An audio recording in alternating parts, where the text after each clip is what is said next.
but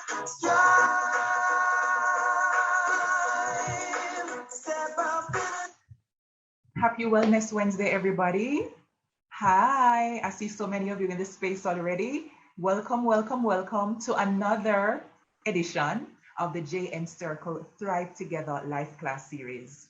And especially on this Wellness Wednesday, when it's been a very weird week, we are especially grateful to the JN Group for facilitating a space like this where we can come together and we can relax, we can learn, we can share, and we can support each other into thriving more well with the space that we are all living in right now. So I'm your host, Kamala McQuinney, and I'm really excited to join you another week, another Wednesday. As it turns out, we're in week number 6 of the Life Class series. So next week is going to be the 7th and final for this season, and we're hopeful that there will be more. Hi, Shanique, welcome back, and welcome to all of you who have jumped in so quickly this evening. So as usual, let me introduce the topic for today. This week, we thought it necessary to have a whole conversation about intimacy. And so our topic for this evening is A Time to Heal, Repairing Intimacy in Relationships. And so to help me with this absolutely powerful topic, I have 3 experts in their own right, and it's going to be a juicy, relatable, fabulous conversation as you have come to expect from the JN Life Class series. So without further ado, let me welcome on stage with me the inimitable Dr. Karen Carpenter. Come on stage, please, Doc. Welcome back to Life Class. Hi, well, thanks for having me again. It's good to have you. We also have with us this week a new face, and we hope it won't be the last time we see her beautiful face. We have Justine East Campbell. Please join us on stage, Justine. And because we like to balance out the conversation, hi, welcome, Justine. Because we like to balance out the conversation, our pleasure. We also have with us Damian Austin to round out our 3 panelists for this evening. Welcome on stage, Damian. You're muted. Hi, thank you guys so much. Good to have you. And as I mentioned before, I've already shared a topic with you, but let me share screen just one more time to give you a little overview of how the class will run for this evening. So I'm going to just share my screen one more time, as is custom now in the Zoom landscape. And I'm going to add, Justine, can you see my screen? Yep. All right.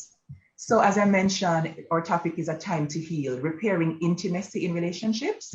And let me give you a little bit more info on where our 3 panelists come from in terms of their backgrounds and their areas of expertise. So Dr. Karen Carpenter is a clinical sexologist, and she's also the dynamic host of Love and Sex. Justine East Campbell is an associate clinical psychologist, so she brings that clinical lens to the conversation this evening. And Damian Austin, who is so dapper this evening, is the founder of On Call Weddings. So if you're getting married in pandemic or outside of pandemic, then Damian is the go-to person. He is well sought after, and I've had the pleasure of sitting in several weddings that he has officiated. Excellent professional. And for those of you who are new to the space, just a couple housekeeping tips. We have our chat box, which is where you just drop all the good energy, all your emojis, all your thoughts. The Q&A box is specific for your questions that you have for our esteemed panelists. And the raise hand feature, I want to use it tonight to give at least one lucky member of our audience the chance to come on microphone to raise a question for our panelists. And of course, we just ask that you continue to enjoy the space. Call a friend, call a sister or a brethren, tell them Life Class is on, and tell them to pull up in the space, and we're going to have an amazing conversation. As is customary, grab your water or your tea or your coffee or your wine, whatever you imbibe, and get comfortable because we're going to have an awesome conversation this evening. Before I ask the panelists to open up on talking about intimacy, let us first launch our pre-class poll to get a sense of how everybody do, right? What you're looking forward to from class this evening and what you understand about intimacy. And we'll have another poll, of course, at the end of class to get a sense of if you get what you come to Life Class for this evening. So tech team, please take it away and share our poll. There we go. And I'll read the results in a short while for you all. So our panelists will not be able to vote. It's for the rest of the audience. So please go right ahead. So first, let me get over to Lady Karen Carpenter. How are you doing? I'm great. I'm great. I usually say excellent, but improving. I like that. I think we're all improving, or we all have room for improvement right now. So yes. And Justine, how are you this evening? Well, excited to get this discussion started. Yes, awesome. And Damian, how you stay? I'm doing great, doing great. Wonderful. So let's start off with this segment focusing on defining and or redefining what intimacy is. Because for many people, Justine, when they hear intimacy, just tell me what in your estimation do most people think of first when they hear intimacy? Oh, sex, of course. Sex, right? Yes. And so even when I see things being advertised on TV that talk about intimate products, right? It's almost always related to sex or sexual types of, yes, right? We're talking about intimate washes, right? Which is designed for the woman's genital area, right? So many people come to identify intimacy as being about sex only, right?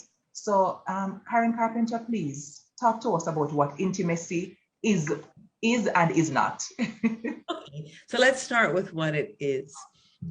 Intimacy actually means in psychology closeness, bondedness, togetherness. So if you remember those three words, I feel close to you, I feel bonded to you, and I feel that we're together in some kind of relationship. So intimacy can be, and usually starts actually, with our parents. The first intimate relationship we know is mommy and daddy, grandma, caregivers, auntie, whoever is there to take care of our needs, because we feel close to them, we feel bonded to them, and we feel that we're together in this thing called family. And then as we get older, we add what we may want to call passion. Passion is sexuality. So intimacy is really the feeling that you have between yourselves. And then sexuality is really about passion. So we can have intimate relationships that don't have any passion, and we can have passionate relationships that don't have intimacy. And we can have them both, which is what most people are looking for. An intimate relationship that contains passion. That's a lot of clarity right there, because as Justine said, most people go to only one element or one type of intimacy when we talk about, the whole topic, right? So based on what you're saying, Karen, literally, intimacy, we can have intimate friendships. We can have platonic friendships that are intimate. Absolutely. And in fact, if you think about the people that you would, people are very exaggerated in their expression and they say, oh, I'd die for this person. That's usually going to be your mom, your dad, your brother, your sister, grandma, the people who have cared for you all your life. And then, as I say, as we get older, it may be your partner who's your life partner or your current long-term relationship partner. And certainly your own children. Those of us who have children, we know that we take a bullet for the children, right? That's intimacy. That's what intimacy is. So Dr. Carpenter, Damian and Justine, because one of the questions in the poll is about defining intimacy. We don't want to give them no more cheat sheet. So before we get into any more definitions, let me just launch the results of the poll so that we don't give anybody any any copy taking material, right? So let's see now. The first question was, how would you describe your current mood? And 92% of you are either okay, happy, or ecstatic. And we hope that for the 8% of you who are feeling kind of sad, that Life Class would help to put a little extra something in your mood this evening. The second question, how would you describe your understanding of intimacy? 78% of you said a sense of closeness in all kinds of relationships, including romantic. So the class bright, in other words, the class are going good, right? Nobody, 0% said sex and sexual activity. So Justine, I think we can assume that people heard us talking, right? Before. Or they're just bright, which I like. The third question is, has the pandemic negatively affected closeness in your relationships? 36% of you said yes. 36% of you also said kind of, sort of. And 28% of you said no. So obviously, pandemic conditions are having an impact, a negative impact in many of us and how we experience closeness in whatever types of relationships we have. The fourth question, do your non-romantic relationships provide a high sense of closeness for you? And 58% of you said some of them. 8% said no, and 33% of you said yes.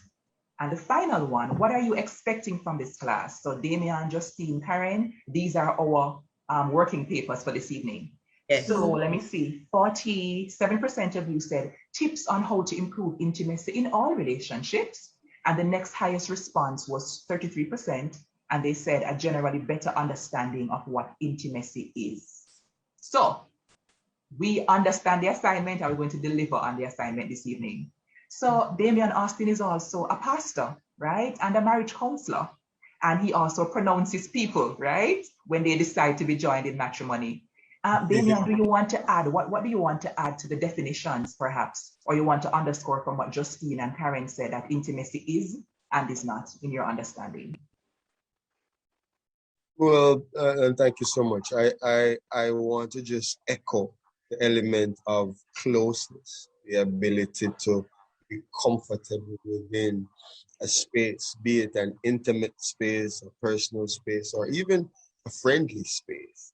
The ability to have that ultimate sense of comfort where one can be themselves and also express themselves as themselves. So that's what I like that, where one can be themselves. That's so important because so many of us in some spaces, we have to put on the armor and we have to pretend to be a particular way. Somebody else. Yeah. Yes.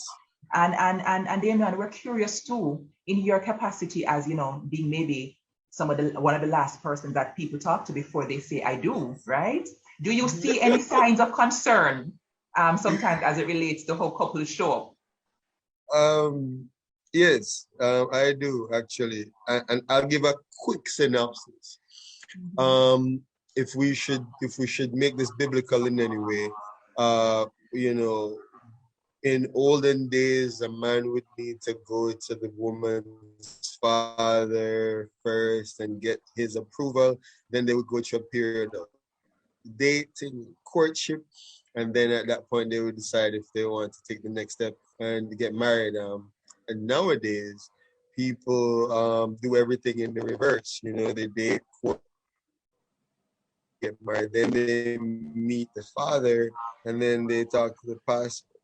By the time they get to the pastor, they've already planned every single thing for the wedding. And then we have to do the remedial steps in order to now attempt to correct whatever issues they have.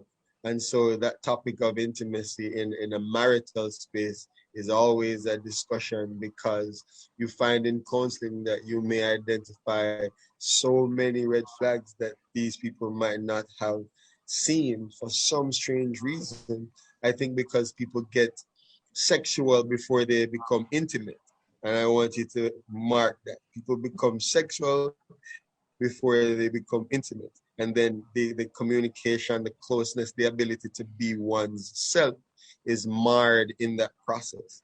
And so now you have to do remedial surgery on the relationship in order to have the couples, you know, identify these things and work on their intimacy. So I think if we get back to doing things somewhat old school, where we go through the stages of getting to know your partner, then a lot of that intimate appreciation will be different. No, you know, in comparison to what it is. And you know, when you mention that a part of intimacy is the freedom to be oneself, then it makes sense to me, Justine, that you know yourself first, right? You know who you are so that you can definitely. I have a friend who we were having a conversation once.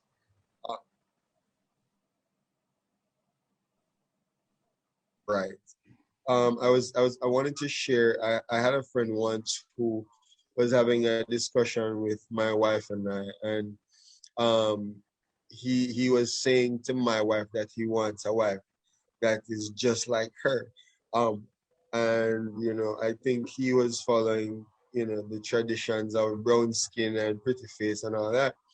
My wife said something to me that was very profound that I use now in counseling sessions. In order for you to know what you want in a partner or a person, like you rightfully said, Kamala, you must first know who you are and how you are as an individual. Once you're able to identify that, then everything else will be a little bit easy because you will know what to look for in a partner to complement you. And when I say complement, I mean further enhance your ability to be yourself. I preach that 100%. The more real you can be in a relationship, the easier everything is. Yeah, I fully agree. Justine, I want us to go into a little bit of school, right? Because this is life class after all. And I want us to give our audience, we're getting some feedback there. I want us to give our audience some language. So let's go into the types of intimacy, because we tell the people that intimacy is not sex, which means intimacy is not the physical only, right? And as Dr. Carpenter said, it includes it, but it is not limited to it. So let's talk about the 4 types of intimacy. From what I've come across, at least 4 of them are experiential intimacy, right? Emotional, sexual, and intellectual. So Justine, you being a wife, right? And an expert, talk to us about what, practically intimacy can look like according to those 4 stages. What can people practically, start to practice doing in order to have experiential intimacy, for example, to share experiences with their loved ones? Right. Well, so as you just said, experiential intimacy has to do with bonding, stuff like activities, leisure activities. Sorry? Somebody said something? No. So yeah, bonding in those types of activities and being able to work as a team, those types of stuff. So did you specify which group? Sorry? No. So whichever one. We want to give the persons the language to talk about the 4 types and to better understand each of them. So you can walk us through. So remind me again, sorry. Remember, I'm a little tired, everybody. So we have experience. Andrew. Yeah. Remind me what you asked in regards to the 4 types, please. Right. So we have the 4 types, and I'd like for you to give us some practical green lights. Like, what does a relationship that has experiential intimacy look like? What do the people do? Right. Right. Okay, so they'll be able to work well together. So it could be co-workers, it could be somebody they come across during hobbies, it could be which could be sports, different stuff. So usually this is somebody might say, oh, we met and we just clicked instantly. We realize we have interests. Even if you don't have similar interests, you're able to communicate well with each other and work well together as a team, usually. So it has to do with the whole experience of it, sharing that. Right. And Dr. Carpenter, oh, sorry, go ahead, Justine. Go ahead. I was going to move into Dr. Carpenter, let's talk about another one of the types of intimacy. Let's talk about emotional intimacy. Because for many people, emotions are scary and we don't understand them, so we kind of shut them down. So what does emotional intimacy look like? And it's interesting that we do say that, Kamala. We do say emotions are scary and that people shut them down. But on average, we're using 6 to 8 emotions regularly throughout the week. And the highly emotionally intelligent person is using up to 100 emotions in the week. Yes? So we use a lot more emotions than we can label. Yes. We're using them, but we don't know how to identify them. So emotional intimacy certainly is what we build online. That's what came to my mind first. Some of the reasons that people are falling in love with people online is because they're building emotional intimacy. They're sharing bits of themselves that have to do with, just like when we did our little poll, I'm feeling sad, I'm feeling happy, I'm feeling overjoyed, I'm feeling anxious. And they begin to share these bits of themselves with someone that they may not even know, may not even be the person online that they're seeing in a photograph. But having that connection that allows them to express themselves and be themselves, as was said earlier, helps them to build that emotional intimacy. We certainly do have emotional intimacy with our children.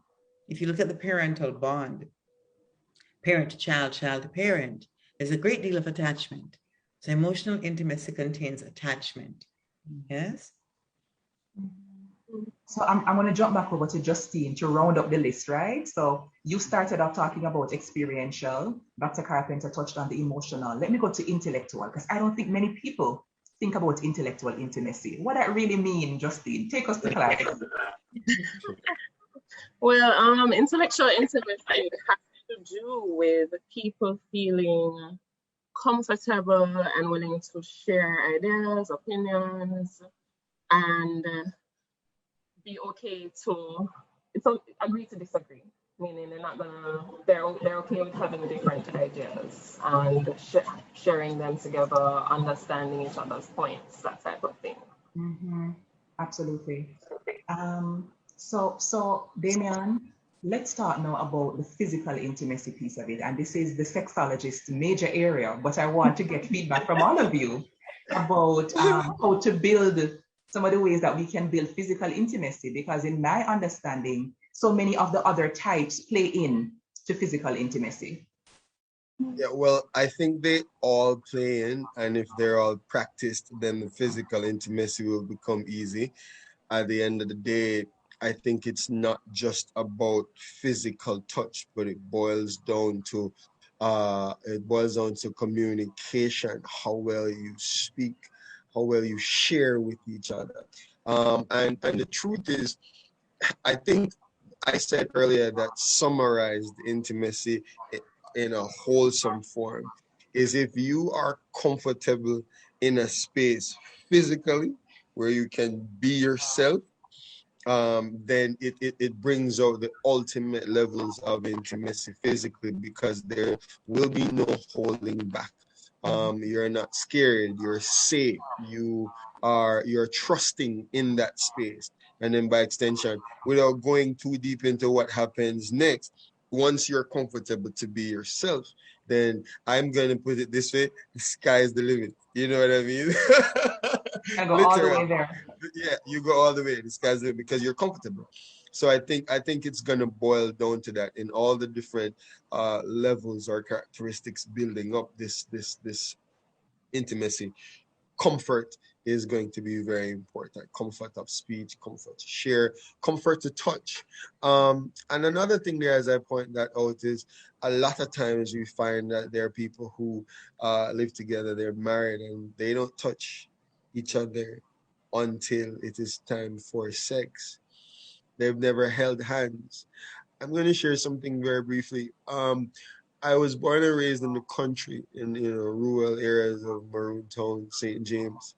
And when we had the opportunity to come into the city, Montego Bay, and we went on the hip strip as kids, we would see tourists kissing, and how we were raised culturally. That would be some taboo. So everybody would stare, and it would be like a big thing. Oh my God, they're kissing on the street. And we find that culture has kind of made the touching aspect of intimacy somewhat taboo. People don't necessarily hold hands. People don't hug as much within the home. And since I'm speaking about it being physical, people don't, husbands and wives don't chups each other. I use chups because not every kiss is going to be a French kiss, They don't give a peck on the forehead or on the lips or on the cheek even. So a lot of those pieces of the elements are missing. And once you start to practice those in a relationship, physical intimacy becomes very easy. Thanks. Mm-hmm. Yeah. Dr. Carpenter? Yes, ma'am. Same question. As it Oh dear. How you want me to turn the table over? Now you're putting me in trouble. Okay. So let me say that you can have all the other types of intimacy and still find physical intimacy, sexual intimacy, touch difficult. I know of couples that have deep, abiding, long-term, beautiful intimacy with each other, intellectually, experientially, and emotionally, but find it very difficult to open up in the area of sexual touching or sexual experience or sexual expression of what they want, because their upbringing, their experiences, perhaps sometimes trauma, has brought them to a place where this is a difficult part for them. Additionally, on the other side, if your love language is touch, it's going to be very easy for you to offer the touch and receive the touch, but your partner's love language may not be touch. So for us to have that touchy-feely relationship, we need two touchy-feely people.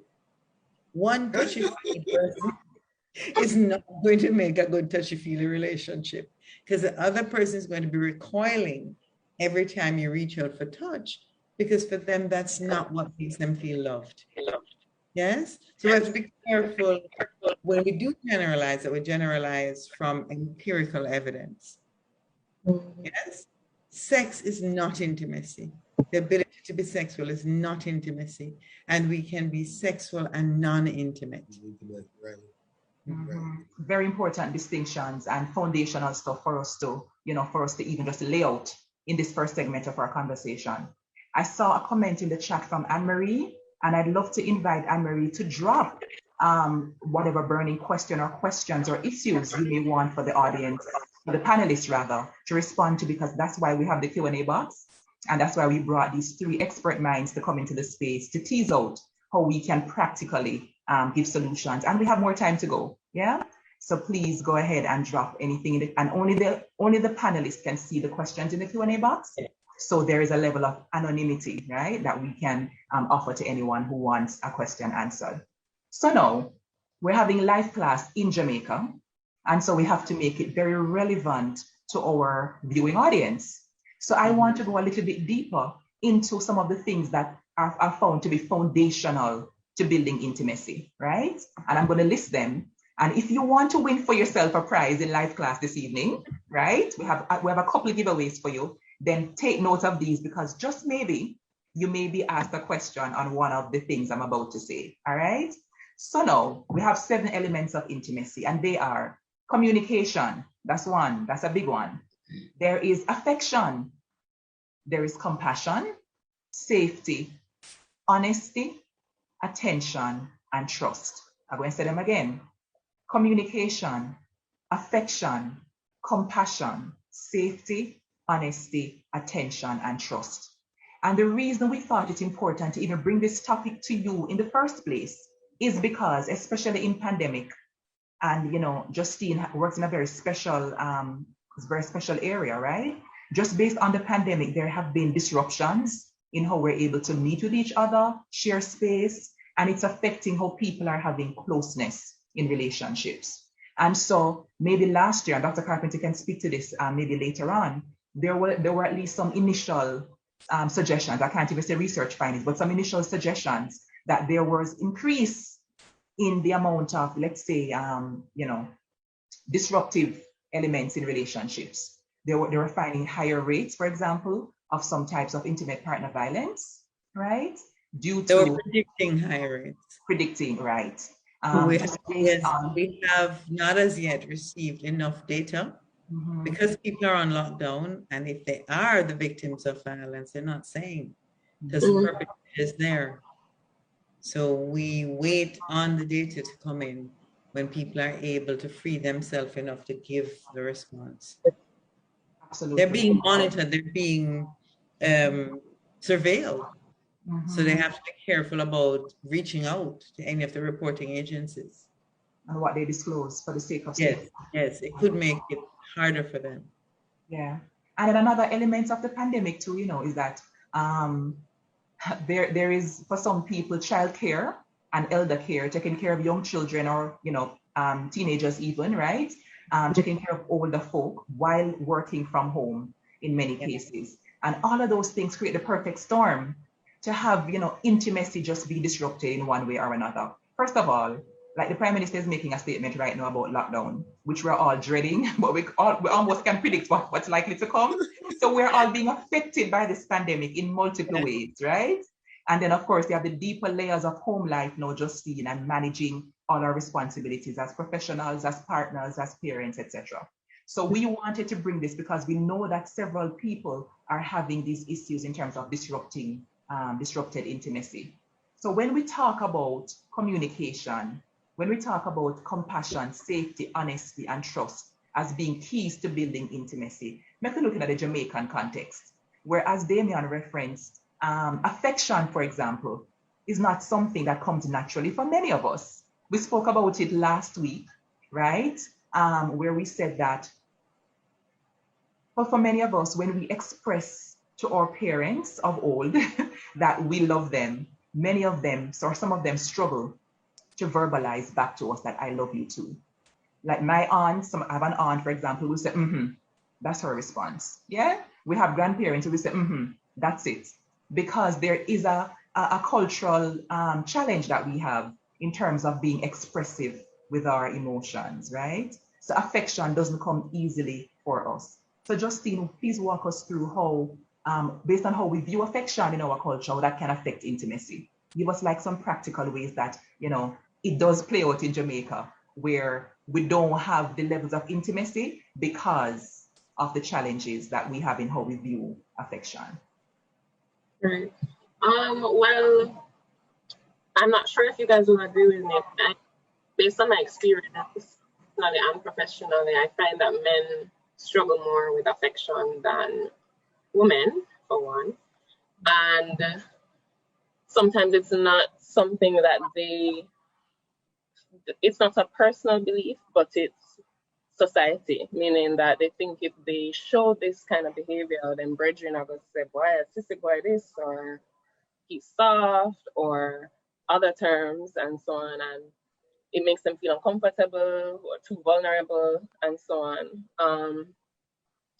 But yeah, definitely I see it all the time where persons don't want to hug, they don't want to kiss.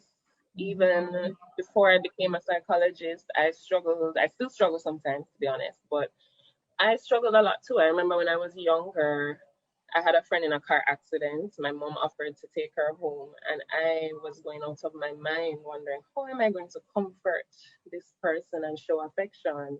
And even as an adult, I see it a lot, and I have friends who laugh about it, and they say, when in doubt, give a pat on the back.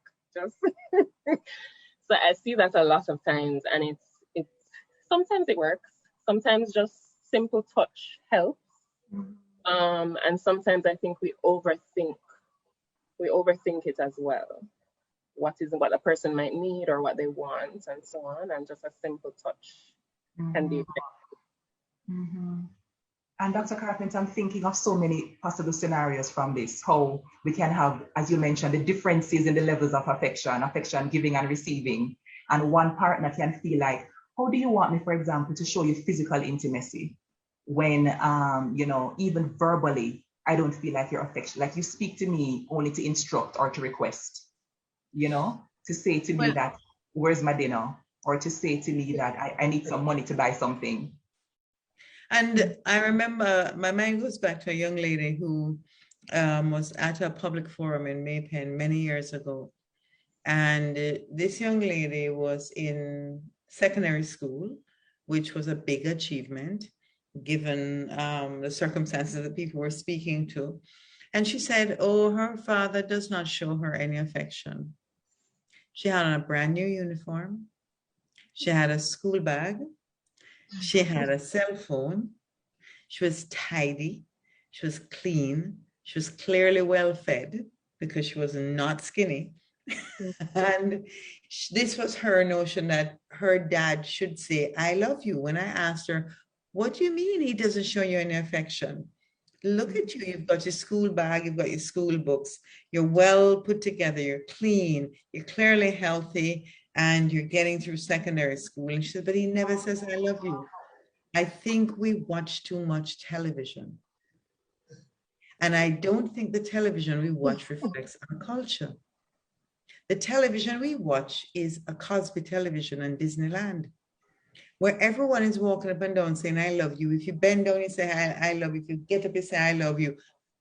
We can understand love in lots of different ways. I don't, as you were speaking, I was trying to remember if my grandmother ever said to me, I love you, those words, perhaps when I was very little. But in living memory, I don't have a memory of her doing that. And I cannot think of a more loving person. Love is caring. Love is doing. So the person who goes out and brings in the income because they think financial security is love, they need a partner who also sees financial security as love. One of the biggest challenges we have is that we're often unequally yoked. The term that you and I were talking about the other day. So if the person is very different from you, they're not going to experience your love. Just because my love doesn't look like your love doesn't mean it's not love. That I love you scenario is a television scenario. It is not endemic to our culture. Our culture is about care. It's about taking care of the person, so bringing home the bacon, making sure the kids are fed, putting a roof over your head. And we still can feel loved. I felt extremely loved growing up. And I cannot remember my grandparents ever saying to me, or my parents saying to me, my dad maybe when we got older and we were both adults now. I don't remember that, but I don't remember feeling unloved. So love is expressed in many ways, and we have to be careful of the models that we use to judge what our culture does. Mm-hmm. And I think it takes my mind right back. I see the audience is loving that about the different versions and the different languages. It takes me back to Damian's point about the conversations that we need to have, though uncomfortable, because the fact of the matter is we need to know how you love, what your love look like, what does your love do, what does your love want. And to your point as well, Damian, these conversations ideally need to be had earlier. Yes. It may feel awkward, like, what do you mean? I said, listen, I love, and you ask me, what do I mean? Yes, I need to be clear so that we don't, like, we can manage for the differences. And, you know, Kamal, I just want to add one thing. When we're in the first 2 years of the honeymoon period, and you and I know the honeymoon period, rose-tinted lenses, everything the person does is cute. Perfect. If they laugh funny, it's cute, right? In third year, it's annoying, but in the first 2 years, it's cute. We have to remember that I love you is about pheromones. It's about attraction. If you translate it, it means I love how I feel when I am with you. That's different from I love you despite the things about you that I'm not happy with. That's love. We must not confuse in love and love. Two different things. Very different things. Yeah. Damian, I said that you wanted to come. Damian is like, I'm burning, right? I'm burning because I hear these things so often.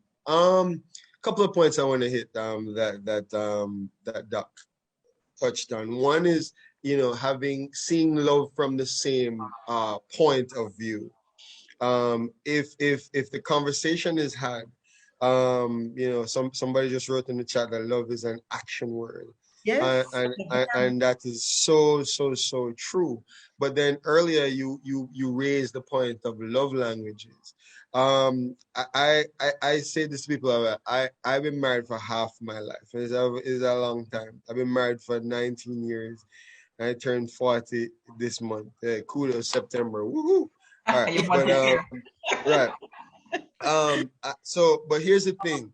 One of the key elements is the ability to understand your partner or your parent or your sibling or whomever it is you're sharing that space with. Yes, for me, and my wife has said this to me before, when I do counseling sessions, I don't always go from the book or from the Bible. I use practical life lessons. So I'm a provider. My mom raised me that way. So ultimately, I do whatever it takes to make sure wife is good, the kids are good. And there are times when we may have disagreements. And if I think about raising the point of provisions and my wife catches on to it, she's going to set me straight. And she go be like, well, I mean, technically, we both have this role to play, which is provision. So it's a part of the element of loving someone. But Dr. Carpenter mentioned the point about being in love and love. It's loving you in spite of. It's being. And when I do counseling sessions, I do it in reverse. I start off the counseling by saying, "Tell me 5 things you don't love about your partner," and I'm like, "What you say? Like Yeah, let's start there. Let's start with what you hate. Strong words. But at the end of the day, you've made it to see me. So it means that you've been putting up with this for, some time, for people who've been together for particular periods. So what we find to those listening and our panelists is that people have established a mechanism to either settle or make themselves comfortable within the space. And then once they are, then it's almost like, well, I know this is you either way. So whatever happens, happens. And I think that is where some level of resistance comes in. And by extension, it kills the ultimate sharing of intimacy. Mm-hmm. So many things to take away from this. As I think it was you, Dr. Carpenter, when you were sharing, my mind went to some of the special circumstances which can affect intimacy, and especially in the dating. Oh, when you mentioned about the honeymoon phase, my mind went to dating, right? Where everything is perfect. Yes. This guy, oh my God, God send him come, he will never not be amazing, right? And my mind goes to the amazing work that Justine is doing, in that as an associate clinical psychologist, Justine supports persons living with HIV/AIDS, right? And so in our initial conversation, we were talking about the reality of, Damian, I'm not sure if it's your connection, but I'm getting an echo. I think that might be coming from you. Okay, thank you so much. So we were talking about, some real barriers to intimacy. So for example, for persons living with HIV/AIDS, when you're dating, deciding or coming to terms with when to disclose, if to disclose, how to disclose your status. Now we're in COVID-19, right? And these are very real considerations. How do I ask this person? Do I ask their vaccination status, right? So as it relates to practicality, Karen says yes. As it relates to practicality, Justine, just give us some insights, into the realness of some of those barriers to building intimacy early out in the dating space. Some of the barriers to building intimacy early out in the dating space. Well, I think definitely one of the barriers is our past and our past trauma, what we've been through, especially what we've been through in other relationships. So how others treated us, what kind of experiences we had. A lot of us carry our baggage with us as we go through, unfortunately.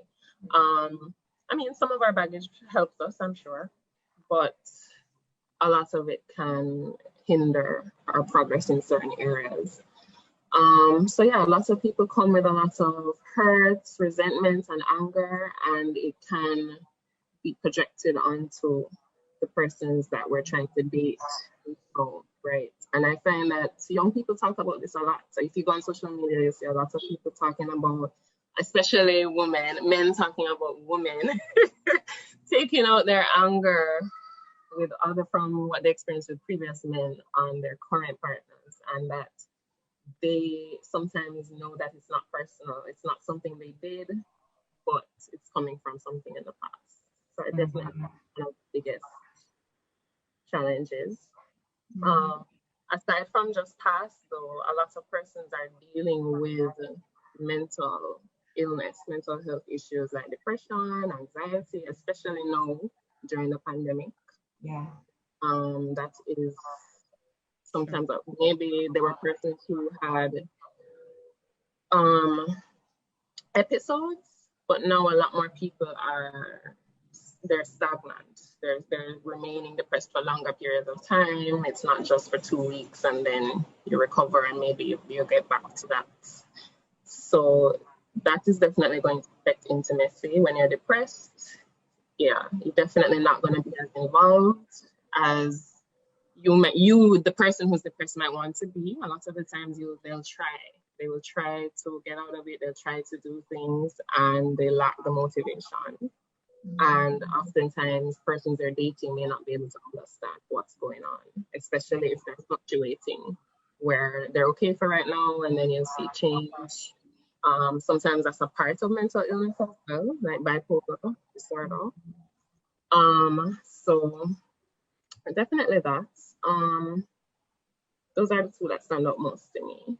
And those are important, especially mental health, because a part of what we love to do here at Life Class is to humanize, experiences that are diverse. So not everybody is going to just have these particular challenges and these hindrances. There are people who are facing bigger issues, of sharing. And I imagine even as it relates to depression, what that looks like in terms of building experiential intimacy. So one partner is saying, let's go out this weekend, let's have some friends over. And the depressed person is like, no, I want to lie on the couch. I barely have the energy to see you. Yeah. Right? What you were saying, Justine? No, I was saying and eat some ice cream on the couch. On the couch right here, yeah. Let's have the date right here. Again, guys, I want us to be cautious, especially with what I call TV diagnosis, because the audience may not be aware of how many types of depression there are. And there's several types of depression, and they don't all manifest in the same way. And some depressions can be, as Justine was saying earlier, prolonged depression, but you also have prolonged low-grade depression, where the person who's depressed is wondering how come nobody knows that they're depressed.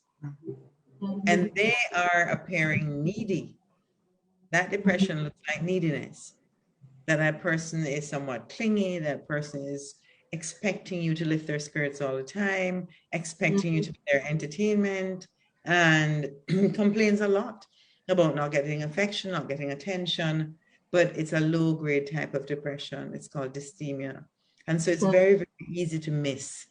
There are lots of different types of depression, so we must be careful not to stereotype depression as well. As you sit on the couch, that's TV depression. Sit on the couch and eat Häagen-Dazs. That is TV depression. Yeah, depression looks very different in the real world. And then there are also somatic depressions, people who have depression and experience pain, chronic pain in the moments of depression, groaning, moaning, physical pain, and they can't figure out why they're in pain because they have no physiological problems, no medical problems. That can be a sign of depression. And they go about their regular job. They function very well in other ways. So I love that point, Dr. Carpenter, to give an expansive view. I think when you mention TV depression, I don't know if I'd call it that as much, because what we're really referencing is major depressive disorder, which is one of the, I think maybe statistically, one of the most commonly occurring types. And so that one has the, the loss of pleasure, right? Not getting pleasure like one time, and the fatigue and so on. But even with that, there are people who are high functioning, who are living with several different types of mental ill health conditions as well. So that's important. Yeah. But that's one that's portrayed on television the most. Yes, and that's why I call it TV depression, because they go straight in and not explaining that there are different types of it. Yes, because of course television is for entertainment. It's not, strictly speaking, clinical information. Agreed. So, it just brings up the point about how self-knowledge and self-awareness are important, because we have to know ourselves before we can share ourselves. It's pretty straightforward, but it's not a straight journey because we have certain other barriers. So I want to get your additional views, Dr. Carpenter, on disclosure, right, of big ticket items in our lives, especially when we're dating. How, like, for people who are watching, who are wondering, is it too soon to let this person know XYZ, right? How would you guide us? So I'm going to answer that, but what's happening too is that there's some questions coming up. Yes, and I'm taking those questions because people are asking individual questions. So if I can deal with the two that came already. The first one was saying that provision, which I mentioned earlier as a form of showing love, that provision can be a form of showing love, but also it can be a way that a person demonstrates to you that they're in charge. Yes, that it's not always about love, and I entirely agree. If your love language is not to have provision, is not to have a stable, financial and economically stable household, then you will not appreciate that as a sign of love. If the person, however, is using it to get you to behave in particular ways, we're talking a whole different thing. We're talking manipulation, we're talking power and control. When I say provision here, I mean financially and emotionally reliable inputs into the relationship. You can count on them. If it's 2 cents they have, they're bringing it home, they're sharing the 2 cents, and they're being honest. One of the signs of intimacy, they're being honest with you, and they're showing that this is what they can contribute. So I would distinguish between power and control and provision.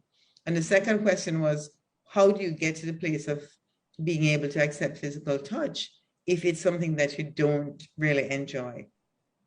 I think for things like that, you need to see a specialist. I think you need to see one of the people that you have here or someone else who can assist you with finding out what is that barrier. There's no magic pill, but there will be a barrier to your physical intimacy. And it could be that you're just in a situation where that's not your favorite thing to do. You need to find somebody who is like you. Opposites do not attract. Let me say that again. Opposites do not attract. Opposites attract for novelty. It looks fun because I'm not like that. Give it the 2 weeks or 2 years, whichever time it takes for the rose-tinted lenses to come off, and then opposites repel because we're not magnets. We are human beings. We're far more complex than that. So someone who's more like you will be better for you than someone who is very unlike you. So if you're not in a committed relationship, I'm not sending anybody out of a committed relationship. If you're not already in a committed relationship, think carefully, as you said, Kamala, about who you are before you go looking for someone to fill the gaps that you don't manifest. Nobody can do your work for you. Find somebody who's like you, as flawed as you and as good as you.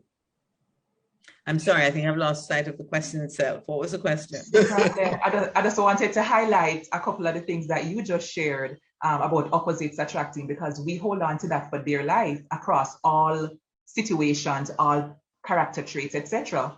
And I love the point that it's exciting for the first. It's a novelty effect. I don't know where we got this notion from other than physics. I've never seen a psychology book that says opposites attract. You and I know, we all studied. Justine. No, Justine, not one of your textbooks talks about opposites attracting. It talks about similarities and complementarity. So the strong core values must be the same. And the complementary traits can differ, because then you kind of balance each other out. But if you're very opposite, don't expect the person to fill in the gaps that you've created for yourself. That's not reasonable. Mm-hmm. So before we take any other questions, because I see questions coming into the box, right? I keep getting questions here. Yes, I want to just get your feedback on the issue of disclosing. Is there like a category, of things that we disclose earlier than others, etc.? How do we, especially coming from Justine's, example based on her perception, So disclosure early.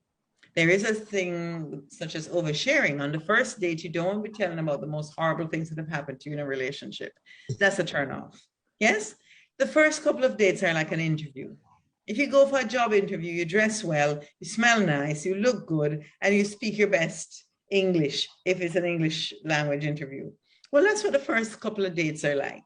We're all on our best behavior. I believe that men tell you everything you need to know in the first 2 weeks. Directly? Yeah, and it's a generalization. That's my experience. And women tell you nothing you need to know until they think they've got you. Debate time now. Okay, men are interviewing. They're auditioning for your love. I'm a great dancer, I'm a great singer. Of course, they're going to overblow it, just like any other job interview. Oh, I can type 100 words a minute. Languages. Yeah, I speak 5 languages. I can dance 20 dances. I'm really entertaining, etc., etc. I borrowed my dad's car, but that's my car. All of that stuff. But they tend to give you a lot of information in the first 2 weeks. And then females in this kind of Western culture, not every female everywhere, obviously, tend not to tell you the truth about themselves until they think they've got your attention. Why is that? Because the woman is trying to be what she thinks the man wants. Mistake. Big mistake. because he's auditioning and you're there trying to be what this auditioning person wants. So yes, you're going to be disappointed after you find out that it's not his car and it's his dad's car. But he's always going to oversell himself. That's natural. Wouldn't you? If you were a salesperson, wouldn't you oversell yourself? Okay. What happens is that the woman starts to object to certain things. The man says, boy, you know, I did see Justine at the supermarket the other day. Yeah, Justine, my ex-girlfriend. And she said, what? Justine, I just saw her at the supermarket. It's nothing big. So who is this Justine? And why have I never heard about her before? And and what she doing at the supermarket? Okay. So you just happen to see Justine at the supermarket. What the man learns to do is to edit. You will never hear about Justine again. Ever. He kills Justine in that moment. And if he sees her at the supermarket 10 more times, you're not hearing about it. So if I'm good, Justine is gone and I'm still putting in my curlers and I'm still fixing up my face and I'm still putting on my sexy stuff and coming to see you. The minute another red flag comes up for me, then I'm going to raise it again. And a man learns to edit out his resume until all you have is a bio of about 4 sentences. He's no longer being himself. He's learning what you like, because generally speaking, men are conflict averse when it comes to emotional conflict. Even the ones who are physically conflictual are not necessarily trained in how to deal with emotional conflict. We spend a lot more time teaching females emotional language and how to handle emotions. So we create a deficit in our boys and we create an overload in our girls, and our girls are watching the man's face like it's a weather report to see what they should do to catch this man. It's ridiculous. So we need to drop the games. Disclose early, disclose incrementally, and the most intimate details, disclose them closer towards the end of the getting to know you period, the auditioning period, rather than the beginning. Because you need to know if this person is someone you can trust with your information. So I see Greg in the comment. Greg says, I agree. So after today, I am stopping from sharing my whole pie in 2 weeks. I think we have converted. Greg. No, keep sharing. We need the women to listen. If women would pay attention to the first 2 weeks and stop trying to be what you think the man wants you to be, he doesn't want you to be anything except present. He's just glad that you went out with him. Yeah, he feels quite lucky. That's why he's spending all this money. Just listen and try to get to know him. And then you'll be able to make a discernment as to whether or not he's a keeper or you need to move on. Yeah, but pay attention. Let me hear it, Damien. I saw your head bobbing. I saw like your blood pressure went up a while ago. Like Dr. Carpenter has me stitches. I mean, you see, the thing is, a lot of this, as Dr. Carpenter said, is driven from culture. You know, how we culture our kids. We are taught that women are emotional and men are, we're non-emotional. So we don't wear a heart on our sleeve, and we're tough and we have egos and all of this good thing. But the truth is, I think that we should start to try to create balance in this episode. For example, as Dr. Carpenter mentioned in the first date, the man is out there trying to sell himself, and he's giving all this information. While he's there giving information, the woman is there trying to be as cute as she thinks the man wants her to be. Exactly. In some cases, it's actually flipped, where some women are depending on, and I saw a post the other day that says, it says something along the lines of strong men don't chase, or something of that sort. And I was saying to myself that, I kind of pop my collar a little bit. And anyway, my wife was saying, shut up, but at the end of we're having some technical issues, but I love the point. Share. Both parties are able to be comfortable and both parties are willing to take time to understand both themselves and the other party, everything will be easy. That's how I look at it. I mean, I think we make it too much rocket science. Like relationships have become rocket science. You know, it's like everybody's trying to figure out if you are going to actually date or court someone, naturally, as Dr. said, over a period of time, all the relevant information will come to pass. I heard a pastor say in a service, when you're dating, do the genealogical review. Find out if our grandmother used to beat man. Because if our grandmother used to beat man and our mother used to beat our father, chances are you're up for a beating. You know what I mean? So it's like all of this will come to pass in time. And I think that is the missing element in establishing intimacy right now. Time. People don't, everything is rushed these days. You know what I mean? But those were some really sweet points, Dr. Carpenter. I mean, you hit the nail right on the head. Really on the head. So let me see now. So let me just add something, Kamala. For the gentlemen who I see in the chat, take the young lady to the beach.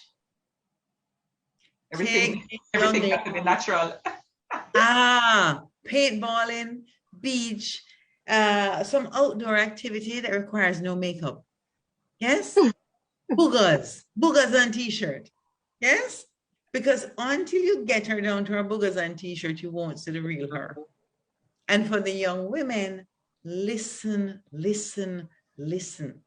Speak half as much as you listen. That's why we have 2 ears and 1 mouth. We listen. Perfectly said. So Justine, Dr. Carpenter has managed to sway Damien over to her side, right? About disclosing early and about how women can be. Are you in the middle? Where do you land on this on this area of the conversation, Justine? Do you agree with them wholeheartedly? Yes, I have to agree. Definitely. But I do agree with her also saying that certain things you wait until a little bit more trust has developed. And yeah. Powerful. I like it. So at this juncture in our conversation is JN Life Class. You know we're going to give something, right? Because hashtag JN Cares. So at this time, I would like to give away an Amazon gift card to do some shopping, right? To the first person who can drop in the chat correctly, right? First and correct entry in the chat box. If you can list one of the types of depression that Dr. Carpenter and the panel shared with you, just one type, okay? Somebody said mental. Somebody said dipsemia. Television. Somebody said television. I think I see somebody who correctly said somatic. Stacey and Thompson is the winner. Congrats, Stacey. So our excellent JN team behind the scenes will drop the information in the chat. And for those of you who took a swing at it and did not quite land, we have 2 more giveaways. So stay tuned and call in some more people to come in the room, right? And you can win something. I saw a very interesting question in the chat box, which I want to big up for those who don't have access. Sorry, in the Q&A box. For those who do not have access to it, right? The question said, what if, let me see if I can find it. I think, what if you want to be touched physically, but when your partner does it, you don't like it? I think this can be touching on several things. And I remember Justine hinting at some of the things that get in the way of intimacy, which is a perfect segue into this part of our convo. What gets in the way and how we can fix it, right? And one of the things in my mind is past trauma, past abuse. 2 other big ones, Justine, Damien, and Karen, are fear of rejection, right? And abandonment issues. Some of us experience people not choosing us and leaving us physically and other ways when we were, early in our lives. And we have that, and it makes us want to do this at the site of intimacy, whether emotional, physical, i.e. sexually as well, right? And in other ways. So I don't know, my mind goes there to start responding to the question of the person who asked it. Could it be a case where maybe you have some past issues that, you know, you desire it because you are wired for it as a human being. You like it, you're built to like it, but you may have something that's causing that blockage. I see Dr. Carpenter's head going up and down, but let me hold on. Let me jump over to Justine to get your thoughts, and then I'll come to you. Right. So definitely, past trauma can definitely affect a person's interest in physical touch, especially like sexual trauma and so on. And of course, I would recommend, as Dr. Carpenter has said, that you seek professional help. Right. But just to add that sometimes it can be other reasons. We also have something called sensory processing.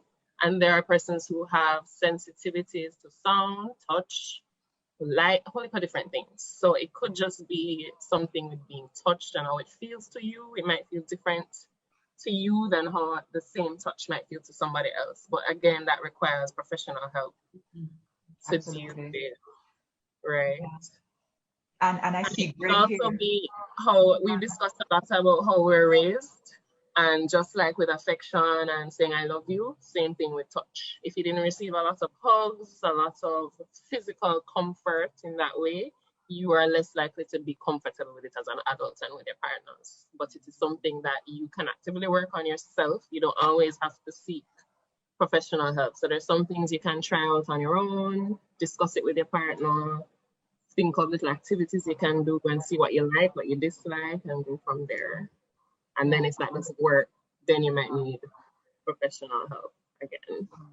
Yeah, I see a comment here in the chat, which from Greg, and it leads me to make this point clearly, that I would invite the person who asked the question to reflect on whether it's the way it feels to you physically, which may be tying to what Justine is talking about, the sensitivities, or whether it's a case of you not, like the person not doing it correctly. You feel like there's maybe too much pressure or something like that.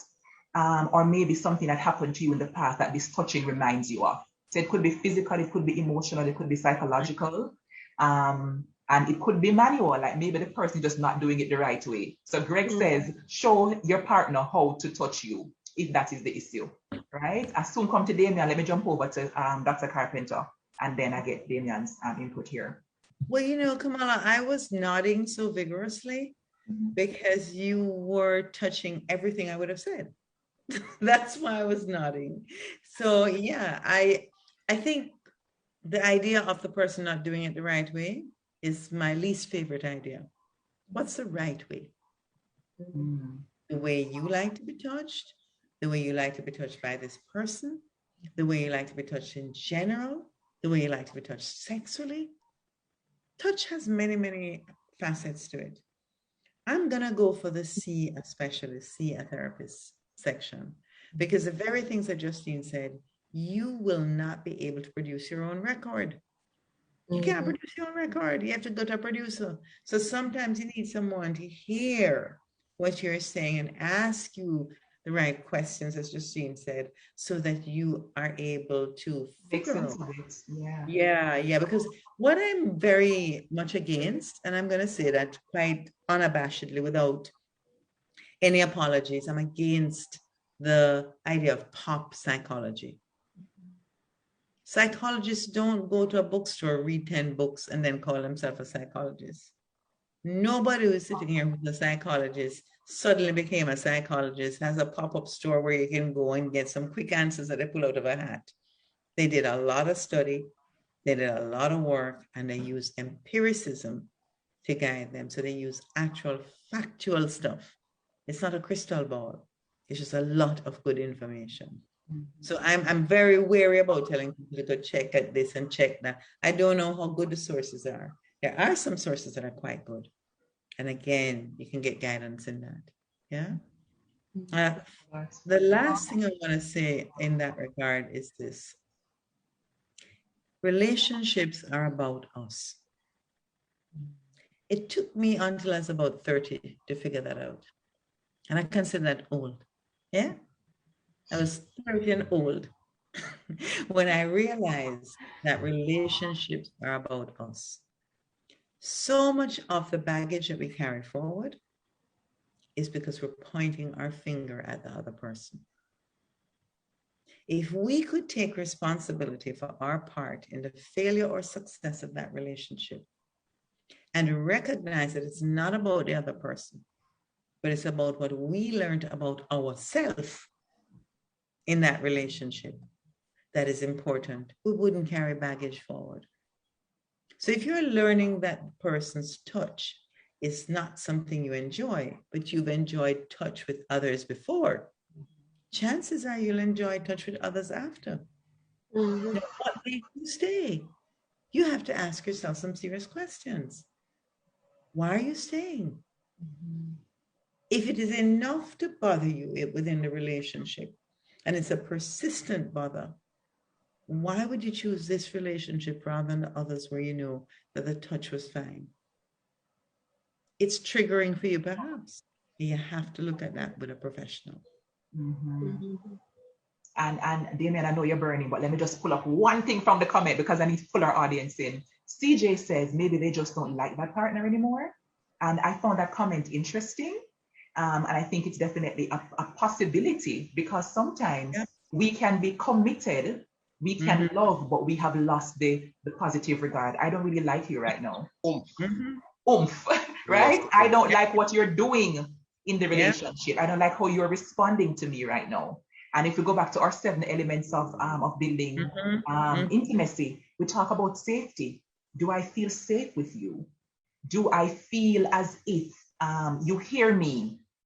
Right? Like when I say to you, babe, I'm tired, do I feel like you care or you try to convince me that I haven't done enough today to be tired or something like that? And this safety thing, I want us to be clear that we're talking about emotional, physical, and mental safety. Add financial too. I think yes, so important, yeah? It's not about whether or not you have a bad dog outside and you have 4 locks on the door. It's about whether or not when you're with this person, you can relax. You can't relax. And as Damien said earlier, and be yourself, then it means you don't feel safe. Now, whether or not that lack of safety is created by the person's behavior or your own mental state, it doesn't matter. You still feel safe. Take responsibility. Damien, please come in right now. Yes. The point I want to make, and you've all touched on it, in brief elements.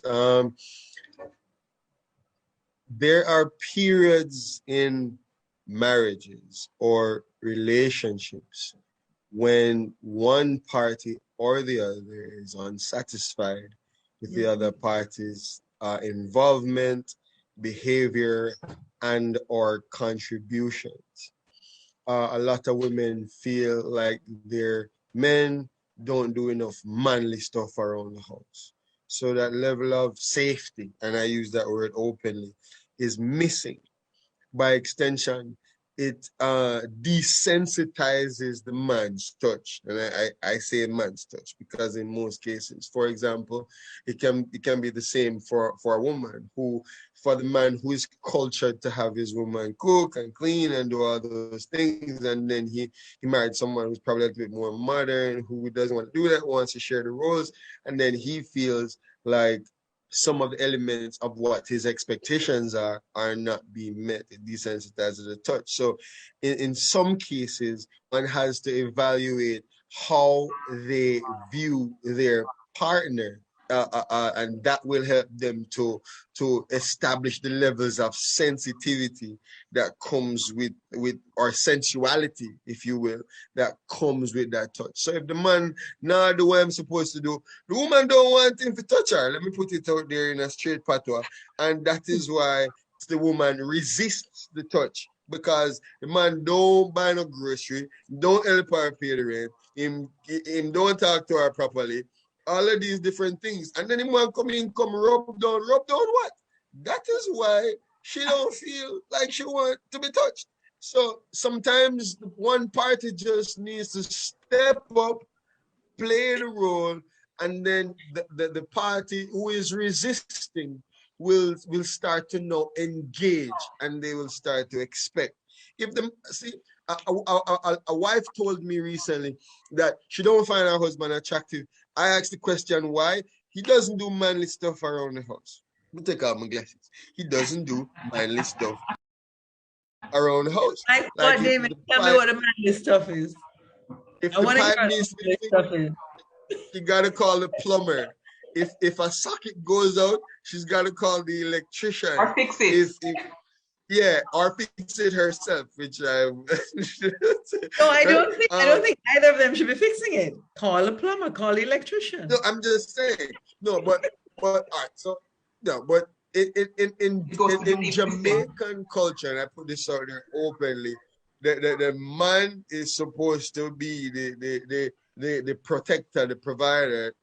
So yeah, and I put it there. So ideally, if a pipe is broken, culturally, it's the husband's duty to either pay to get it fixed, just saying, or to fix it himself.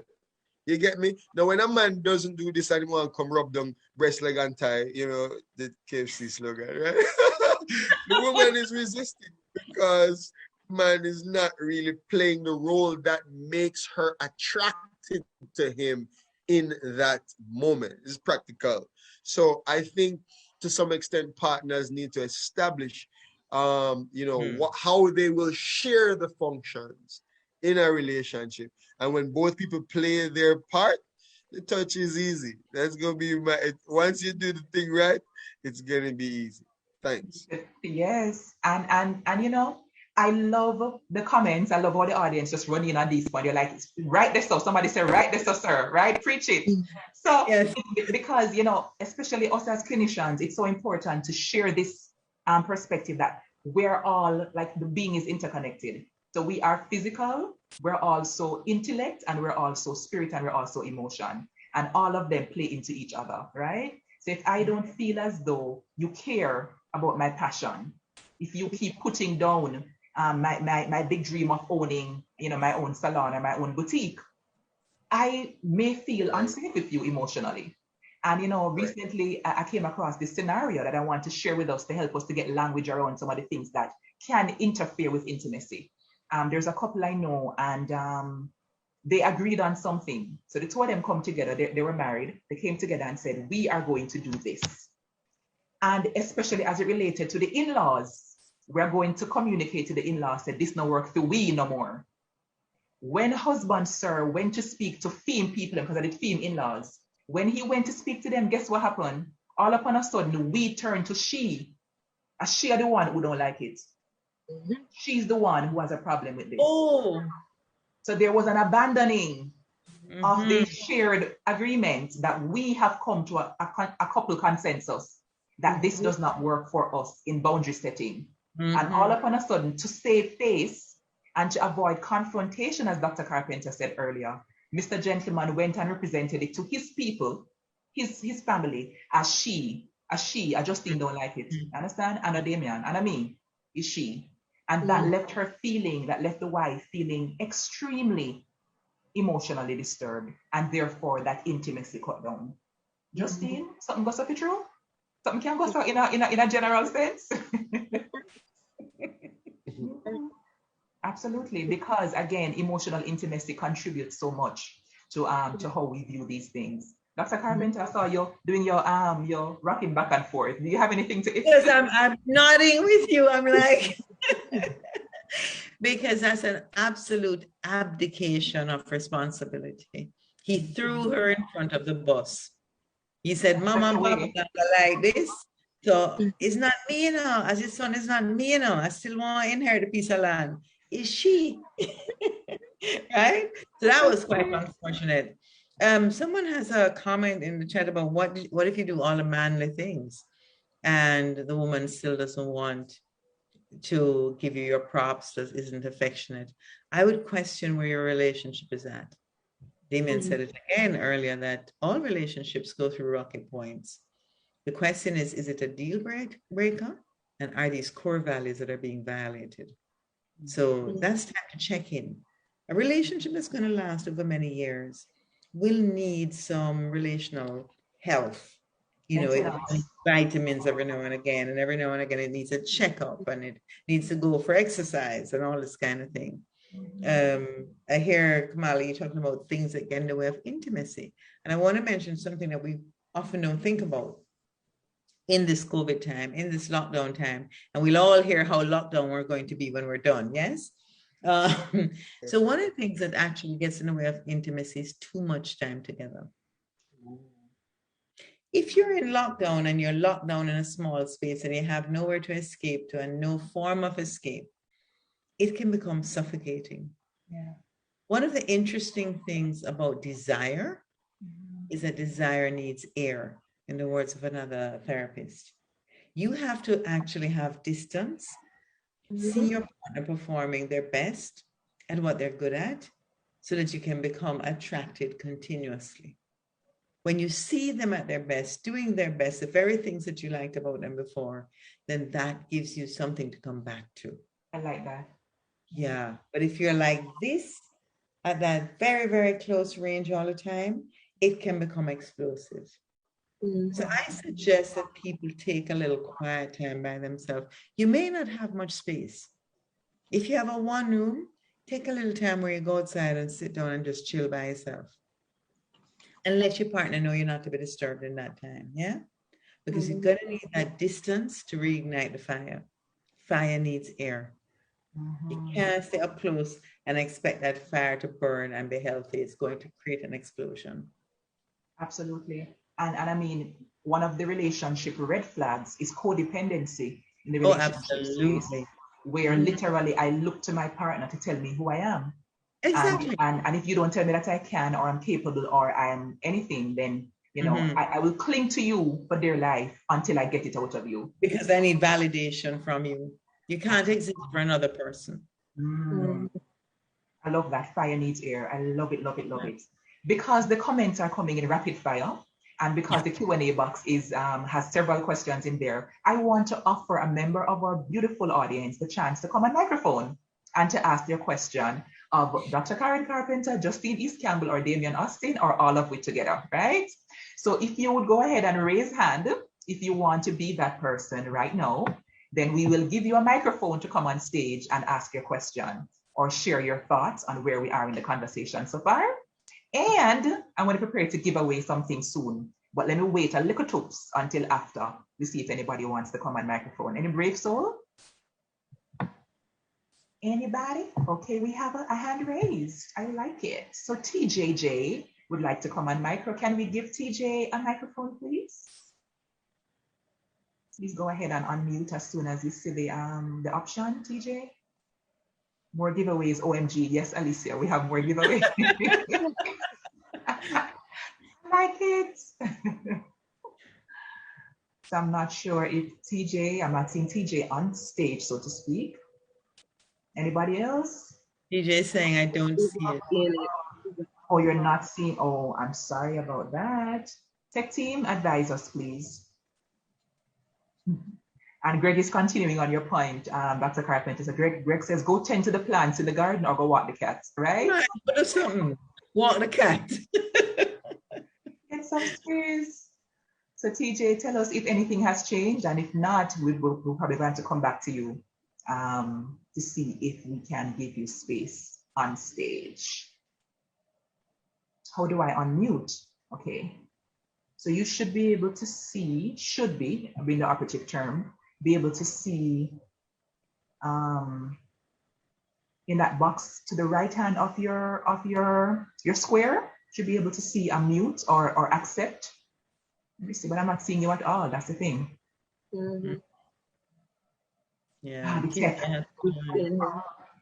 The tech is real. So TJ, we'll keep working on it. And as soon as we have you, then I'll take your burning question or comment. And anybody else who wants to, please go ahead and raise hand as well. So we talked about some powerful things. We talked about the 7 elements of building intimacy. And I want to give a gift, right? For the person who can drop, there were 2 of the 7 elements that started with the letter C. If you can correctly drop them in one entry correctly in the chat, right? The 2 words in one entry, then you win for yourself an Amazon gift card from our generous host, the JN Group. And I think that looks like Dene. Dene? Yeah. Congratulations, Dene. Communication and only listening, man. I'm not going good tonight. Communication and compassion are it, right? So I love that. Congratulations, Dene. And I want us to segue into talking now, giving people continue to give them more practical tools for managing what gets in the way. So for me, Justine, it's about identifying, first of all, knowing if it is that you're carrying baggage. You mentioned it earlier, so I'm coming right back to you with this argument. How do you know if it's not just your memory good or you're low-key traumatized, right? Or you really have some issues that need therapy? How do you distinguish? Well, usually we know if we're having challenges based on how we're functioning in different areas of our lives. So if there's a lot of conflict going on interpersonally, it usually means that there's something wrong.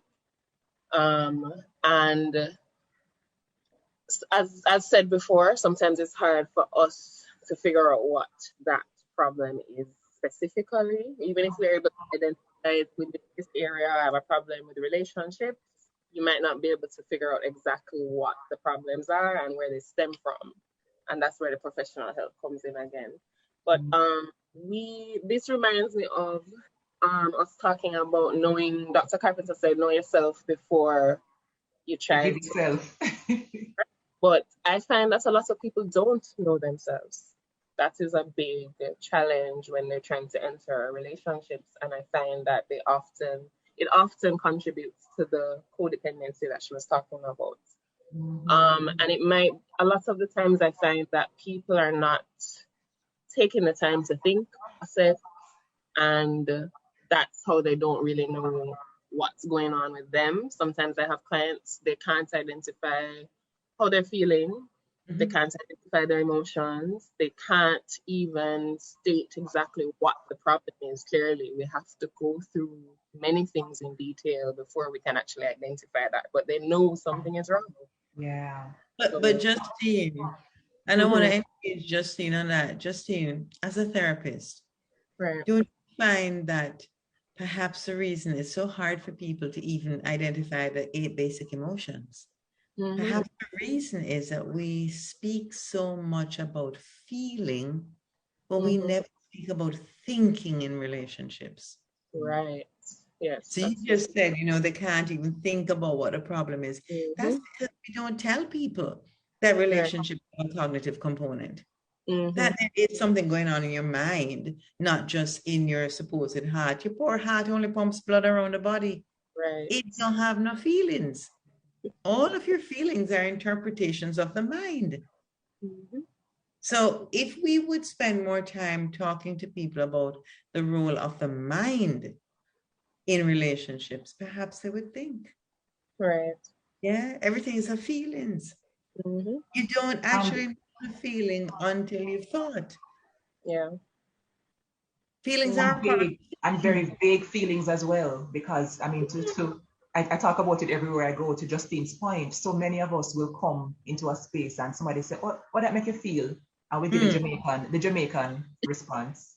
Jano, me feel away, right, Justine? Away is a big word, Right, very big. It covers a multitude of everything. I actually like it. Why? We feel away. And then nowadays we say we feel some type of way, and it could be 15 types, Yes.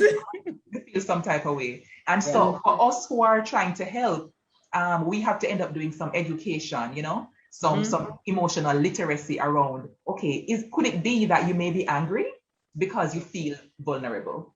Could it be that, you feel a fear of being abandoned because you perceive distance between you and your partner, and a host of other things, right?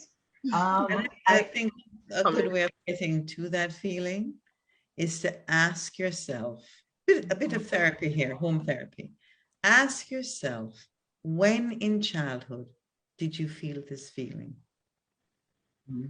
And you might be able to identify why you're feeling some it. Connections, yes. Boy, when I went to school for the first time and I see my mother walking away and I just want to cry, I say, Mama, don't leave me. That's abandonment.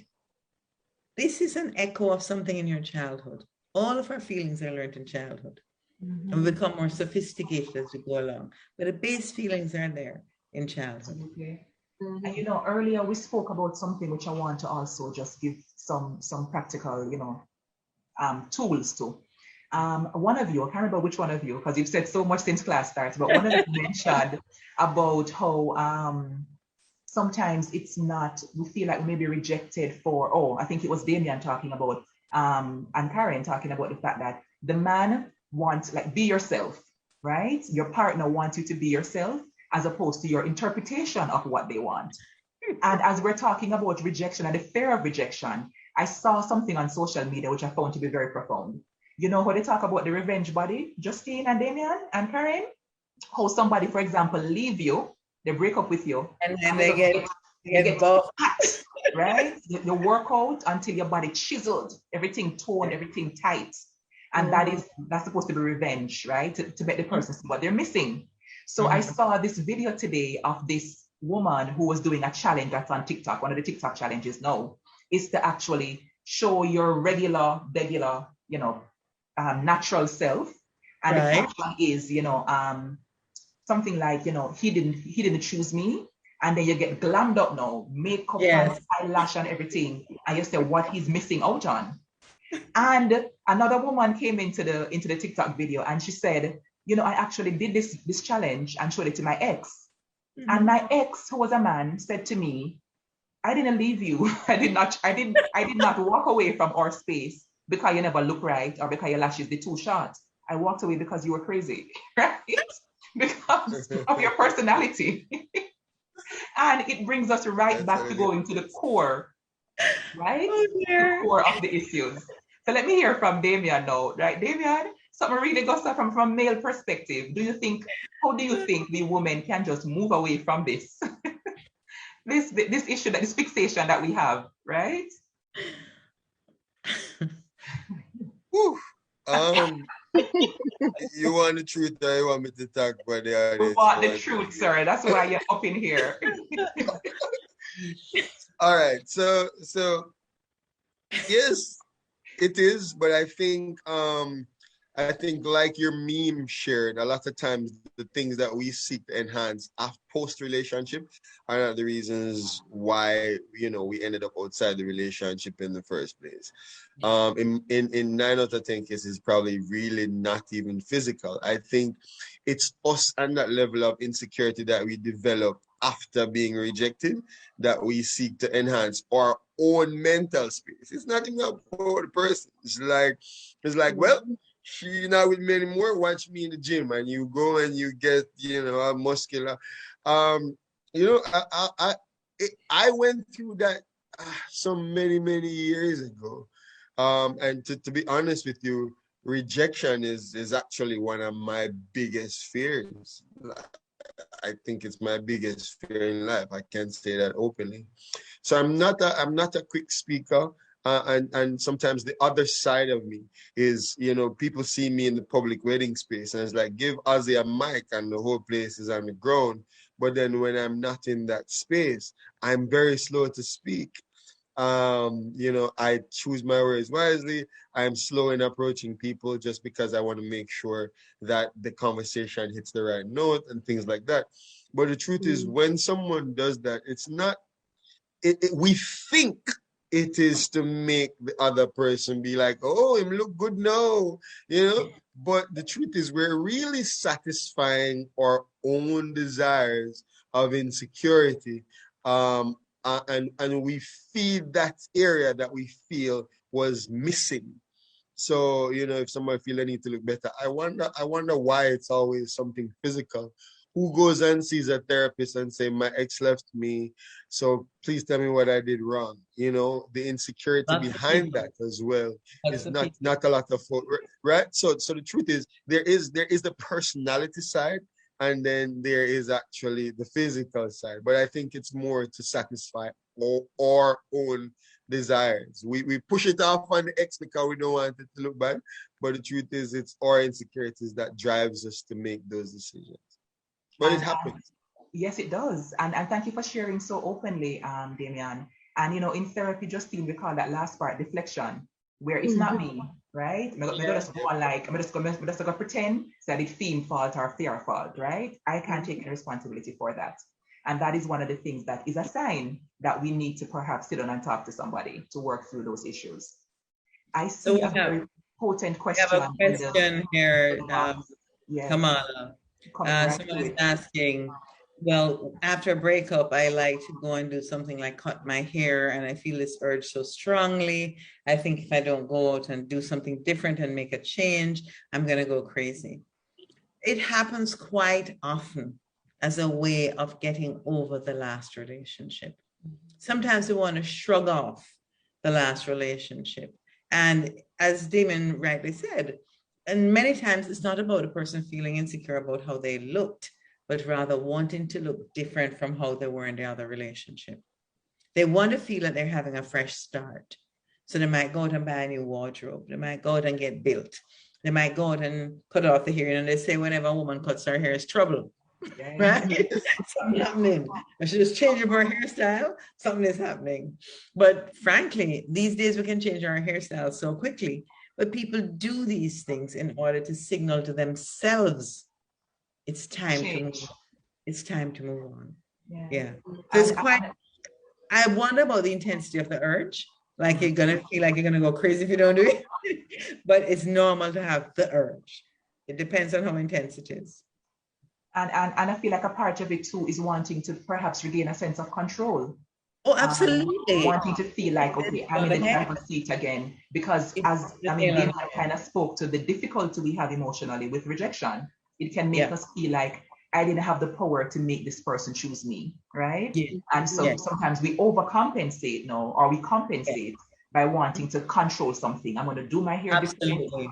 Absolutely. Live somewhere different, whatever it might be. Yeah. It totally is about control. Control, yeah. Yeah, I wanted to ask this question because this is something, Dr. Carpenter, that I've seen a lot, more so in the millennial space, if you will. Tattoos are a very popular thing now, and I've seen quite a number of folks who have females, predominantly, that I've seen who they desire to have the pain of that needle after a breakup, and then the minute they go through that, then the guy suddenly disappears from their mental space.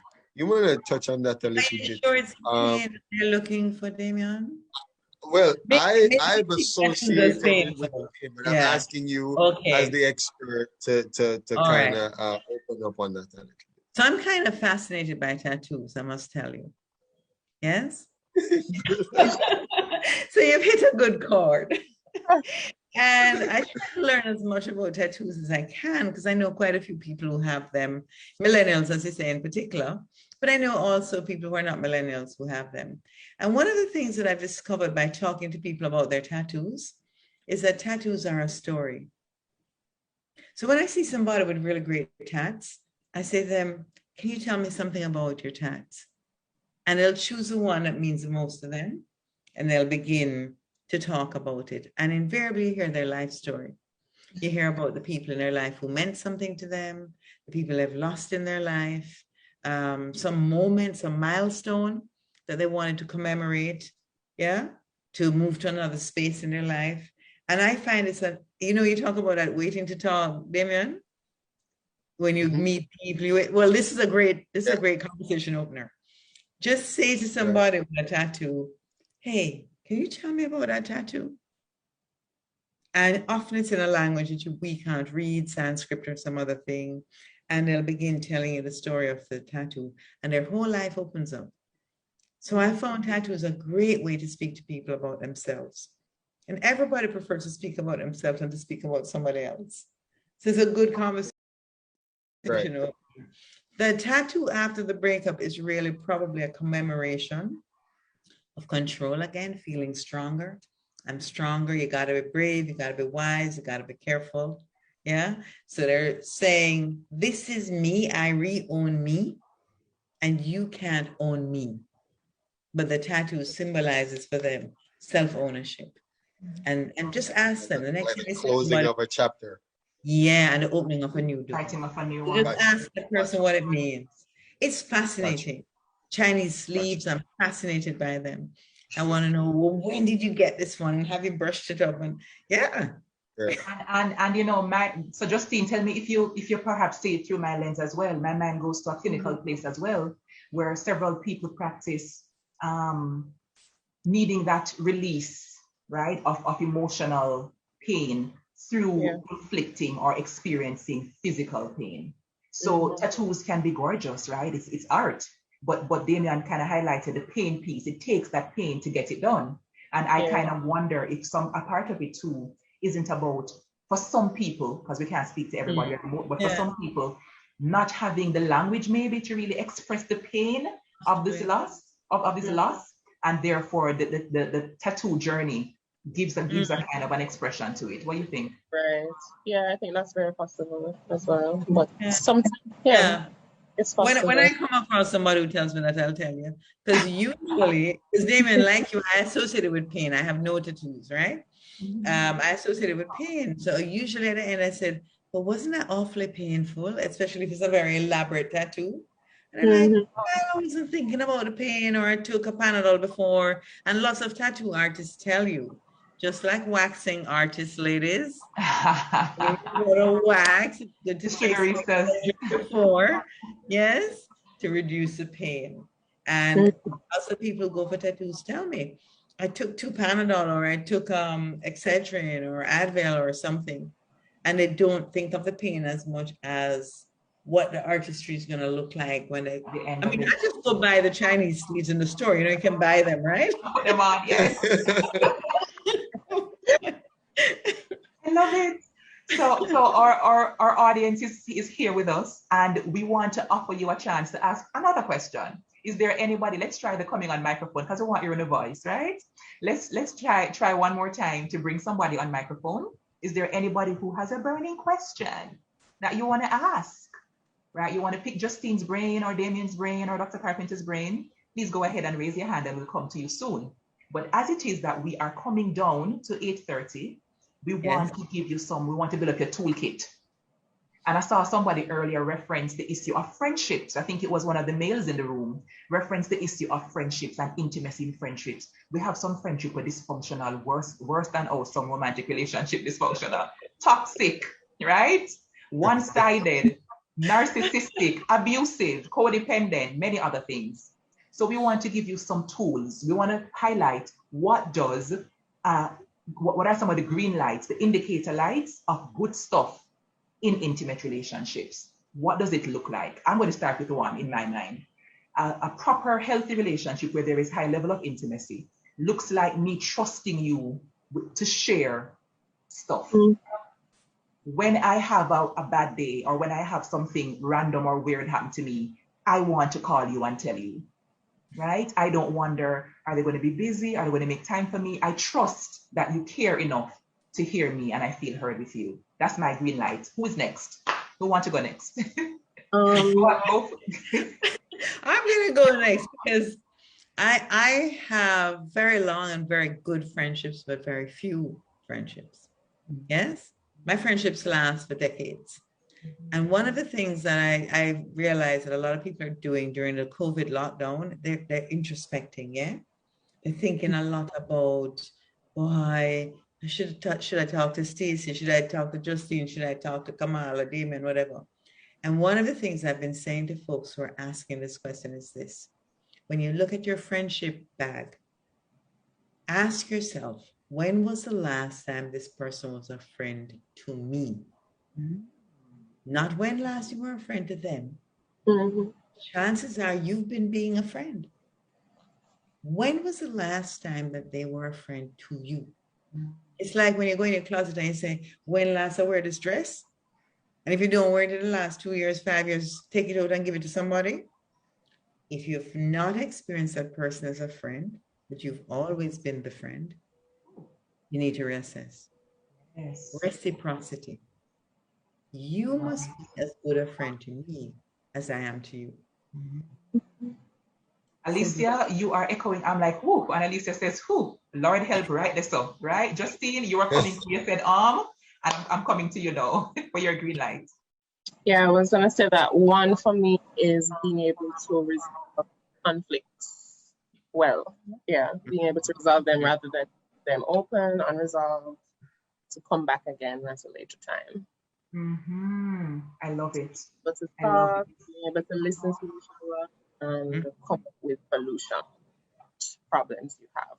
One more green light. So we have 3. Yes, I love that. And that also comes down to trust, you know. I can trust this person not to just see it from their side. I came across a quote recently that says, ego is about who is right. Truth is about what is right.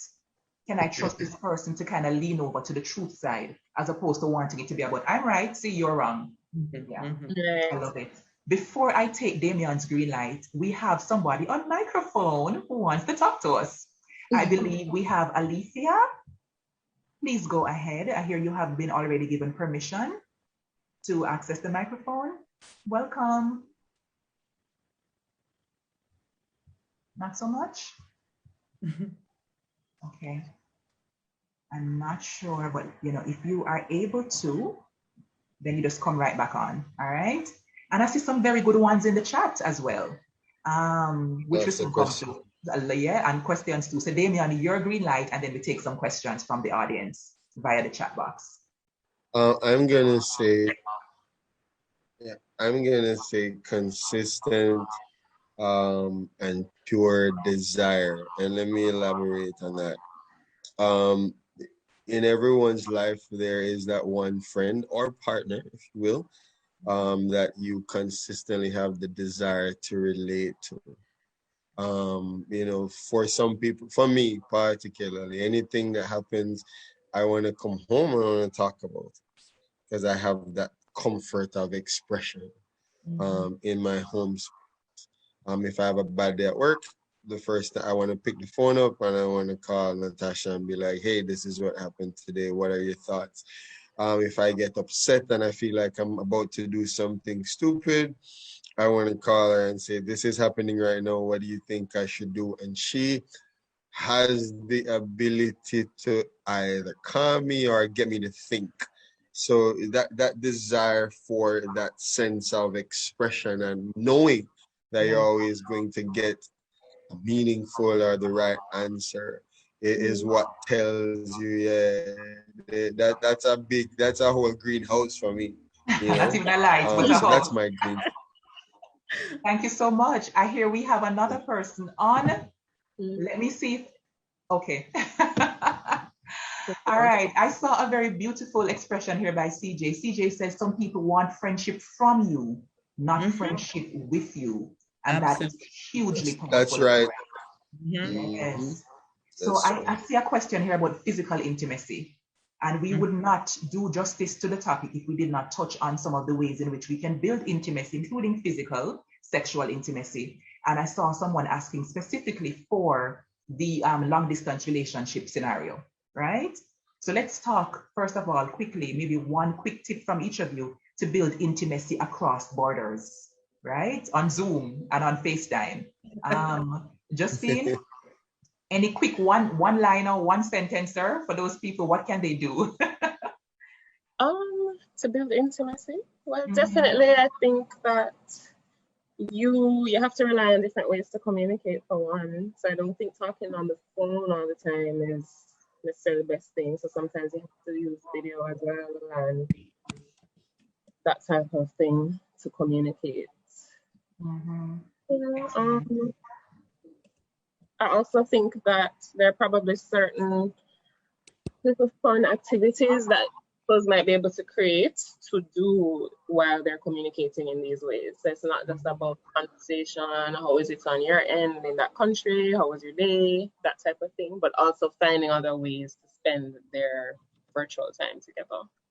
Absolutely. And you know, one of our panelists from season 2 had mentioned that he and his wife were in a long distance relationship for several years. And one of the things that they do is they do challenges together, you know. So like, for example, they were learning Spanish. They were on that journey. So they were sharing experiential intimacy again, Justine, you know. Right. We're not in the same space. We can do things together and in tandem. Another thing that people can do for that is we can have date nights virtually. Right. So what are you cooking? Take me to your kitchen if it stay good, right? Or if it don't stay good, let me see what it look like. So I'm there, I'm preparing a meal, you're preparing a meal, we're talking about what we're cooking, what we like, we can sit down and eat together. So I can see you in your natural element, though I'm not there in person with you. And someone mentioned watching a movie together. That can go with the date night. So I have friends in long distance relationships who watch movies together. Absolutely.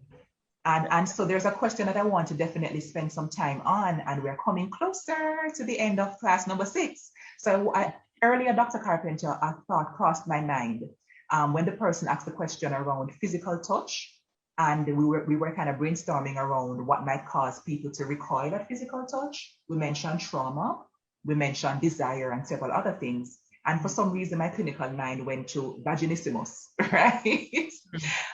Which is one of the ways in which our mind and body, can really be very powerful. So I'm going to ask this question and allow you as our sexologist expert to give us some more information. The question is, how does one deal with pain during, I think they mean sexual intimacy, in a female partner from the size of the male partner? And I want to talk about pain generally, like pain during intercourse generally. Yeah. Okay. And of course, we have a technical term for pain during intercourse, but let's stay with the word pain.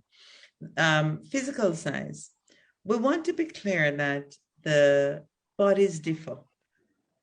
So not only do male penises differ, and the average penis is around 6 inches, that's your toothpaste tube, the new toothpaste, you can stand it on its head and you can see the size of it. It's about 6 inches.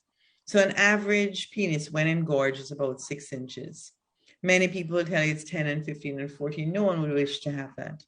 So the average vaginal canal starts off at 2 inches and expands to about 5 inches. Average, right? So we're talking about averages here. So the average penis and the average vaginal canal tend to accommodate each other, but there are at least 4 different depths, tilts, sizes in other ways of vaginal canals and penises.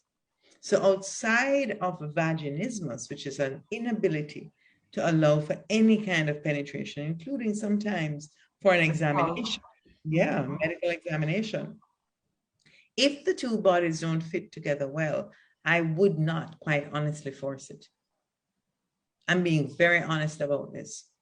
Yes, the vaginal canal is a virtual space in that if a woman is relaxed and if a woman is feeling amorous and she's desiring intercourse, the canal relaxes and loosens and expands. But there are physical limitations to everything. And I think goodness of fit is a very important thing for sexual satisfaction for both partners. And I would wonder why a larger male would wish to have intercourse. I notice I'm using intercourse here now, penetrative sex, with a female who's not able to take that penetration, because that's only going to create pain. There are others who don't have the physical fit problem, and they experience pain on intercourse. This is often psychological pain, but in some instances, it's because that woman is having other gynecological problems. So she may have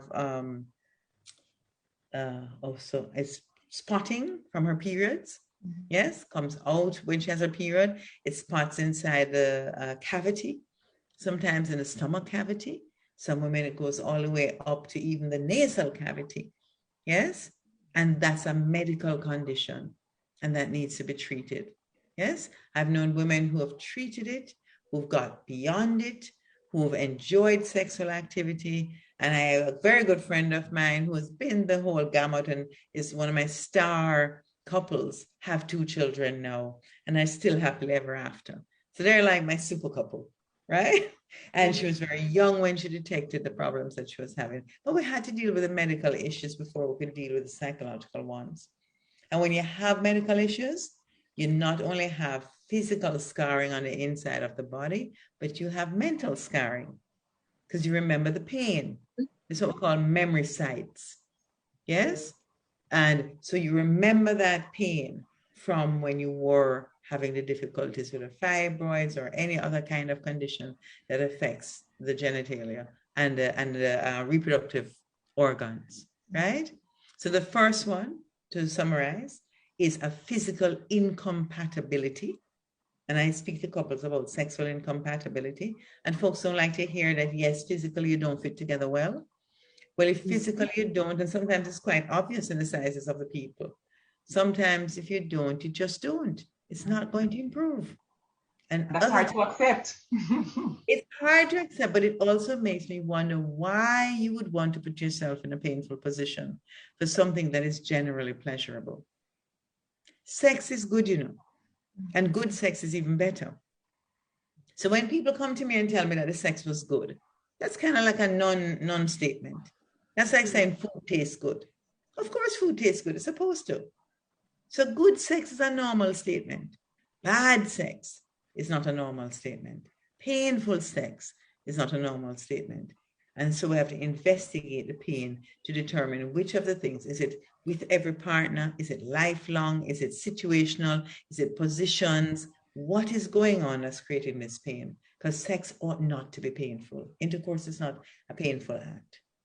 So once it's painful, then no, we're not into Here that. is where education comes in, because I feel like people are more likely to quote unquote force it or force the issue if it is that they don't know. Because I mean, especially when we think about how the vagina changes, the canal changes to accommodate childbirth, the thinking can be, well, we must can make it work, right? You can make, but you see what people, yes, and education, you're right, Kamala, because for childbirth, a whole other set of hormones are at play.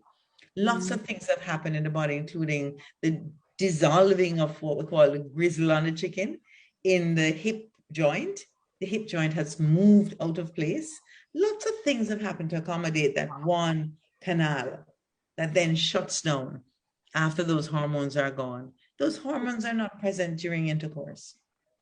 The chemicals in the body are not present during intercourse. So if it's painful, stop. Get it checked out and be very clear that you are able to accommodate each other sexually, because sex should not be painful.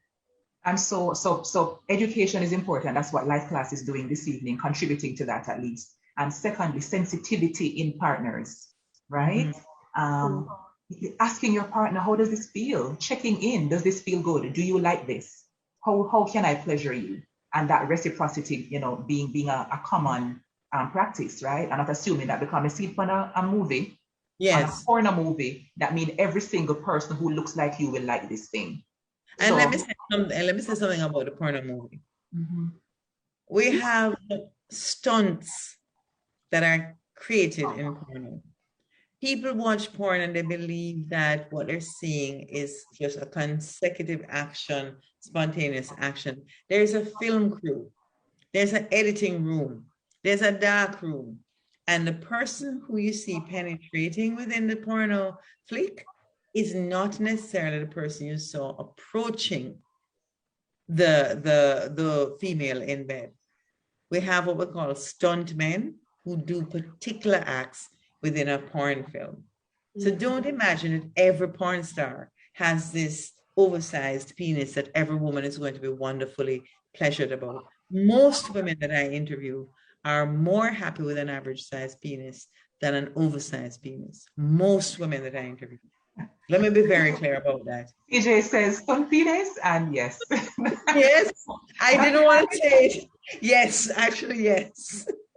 Yes. So I feel like, yes, I feel like the takeaway is because we're winding down to 8:30, and we have to launch our post-class poll, and this part of the conversation is particularly riveting, right?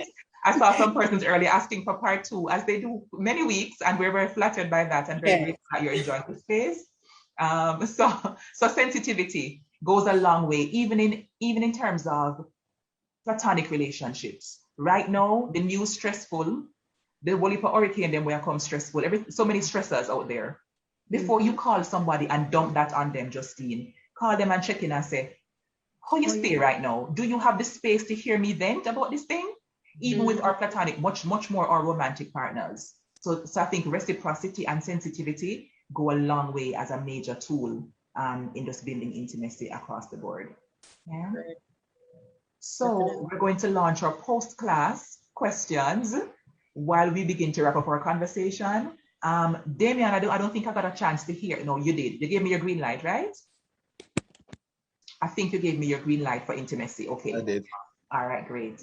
Do we want to share any red lights, right?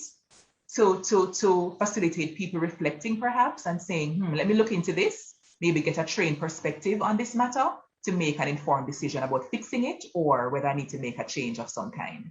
So Justine, any red lights in your mind as it relates to healthy, intimate relationships?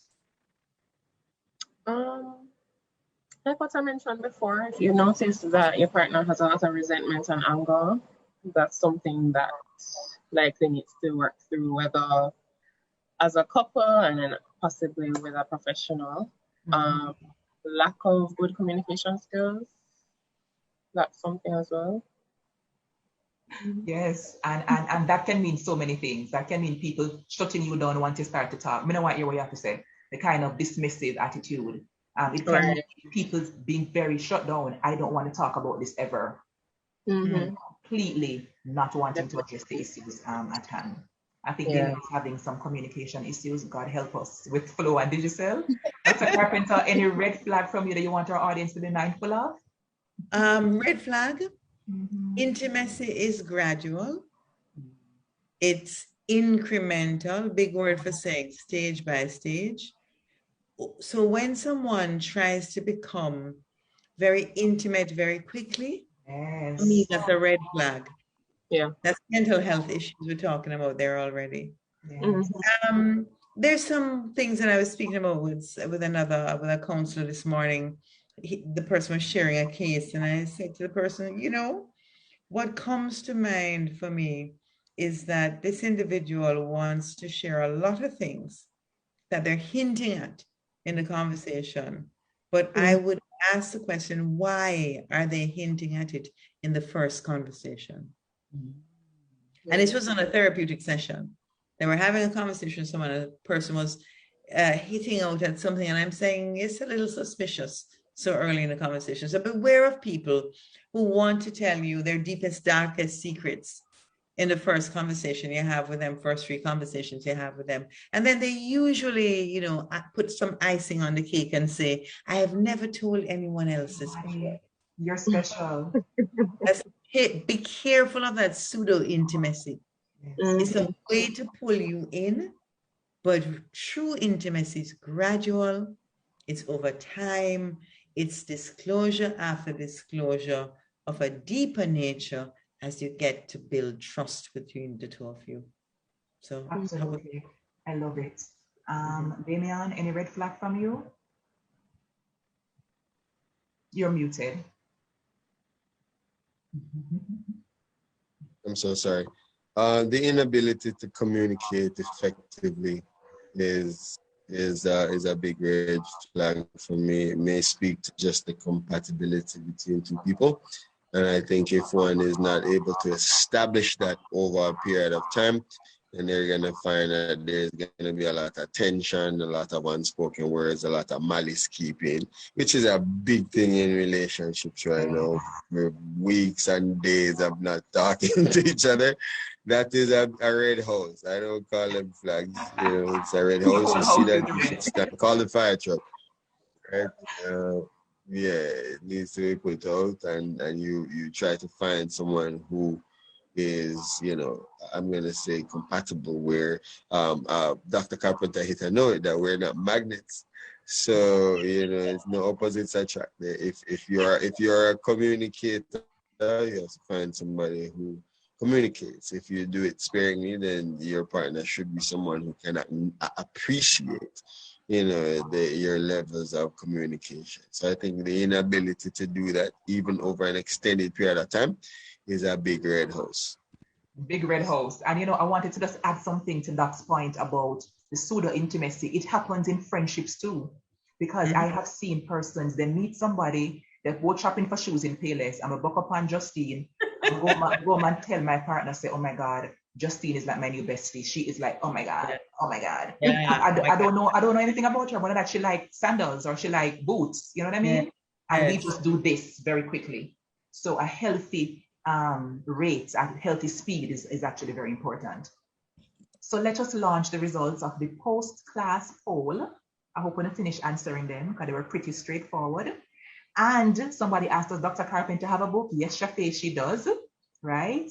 Love and Sex, the Basics on Amazon.com. All right, so check her out. And Sharm says, very good read. There we go. All right, so let me share what you all shared with us. My mood has improved since the start of class. 94% of you said yes, and for that we are thankful. The panelists' expertise has given me a better understanding of what intimacy is, and 98% of you either said yes or sort of. I feel better able to intentionally build intimacy in my relationships, and 98% of you said either yes or sort of. That's a win for us. I received tools to address the things that can cause a rupture in intimacy, and 96% of you said either yes or sort of. And finally, 100% of you said you received what you expected from this class. I'm gonna feel happy about that, right? I feel proud and I feel thankful to Justine East Campbell, Damian Austin, Dr. Karen Carpenter for sitting in the space with us, being open and vulnerable and wise and responsive to our audience members to take you through this journey in talking about repairing intimacy. Wanna please come back to live class next week, Wednesday, 6:30, same time. We're going to be talking about something that we don't talk enough about, parenting or parents, in quotes. Yes, because age and stage switches around sometimes in our 30s and 40s, and we end up having to assume certain roles, and it can be frustrating, difficult, we have uncertainty, etc. So come back next week. Greg, Sharon, Sharm, Stacy, Sherry-Ann, all of you, big up on yourself, and thanks so much for coming. We love you, we appreciate you, and we love the JN Group. Until next week, take care of your good selves and be well. Stay safe no matter what. Just please take care of yourselves. Stay safe, because we value you and we love you in the JN space. Panelists, a quick goodbye. Bye. Thank you. Until we meet again, thanks so much for coming, and you were all amazing. We appreciate it. Bye, everybody. Pleasure's mine. Take care. Bye.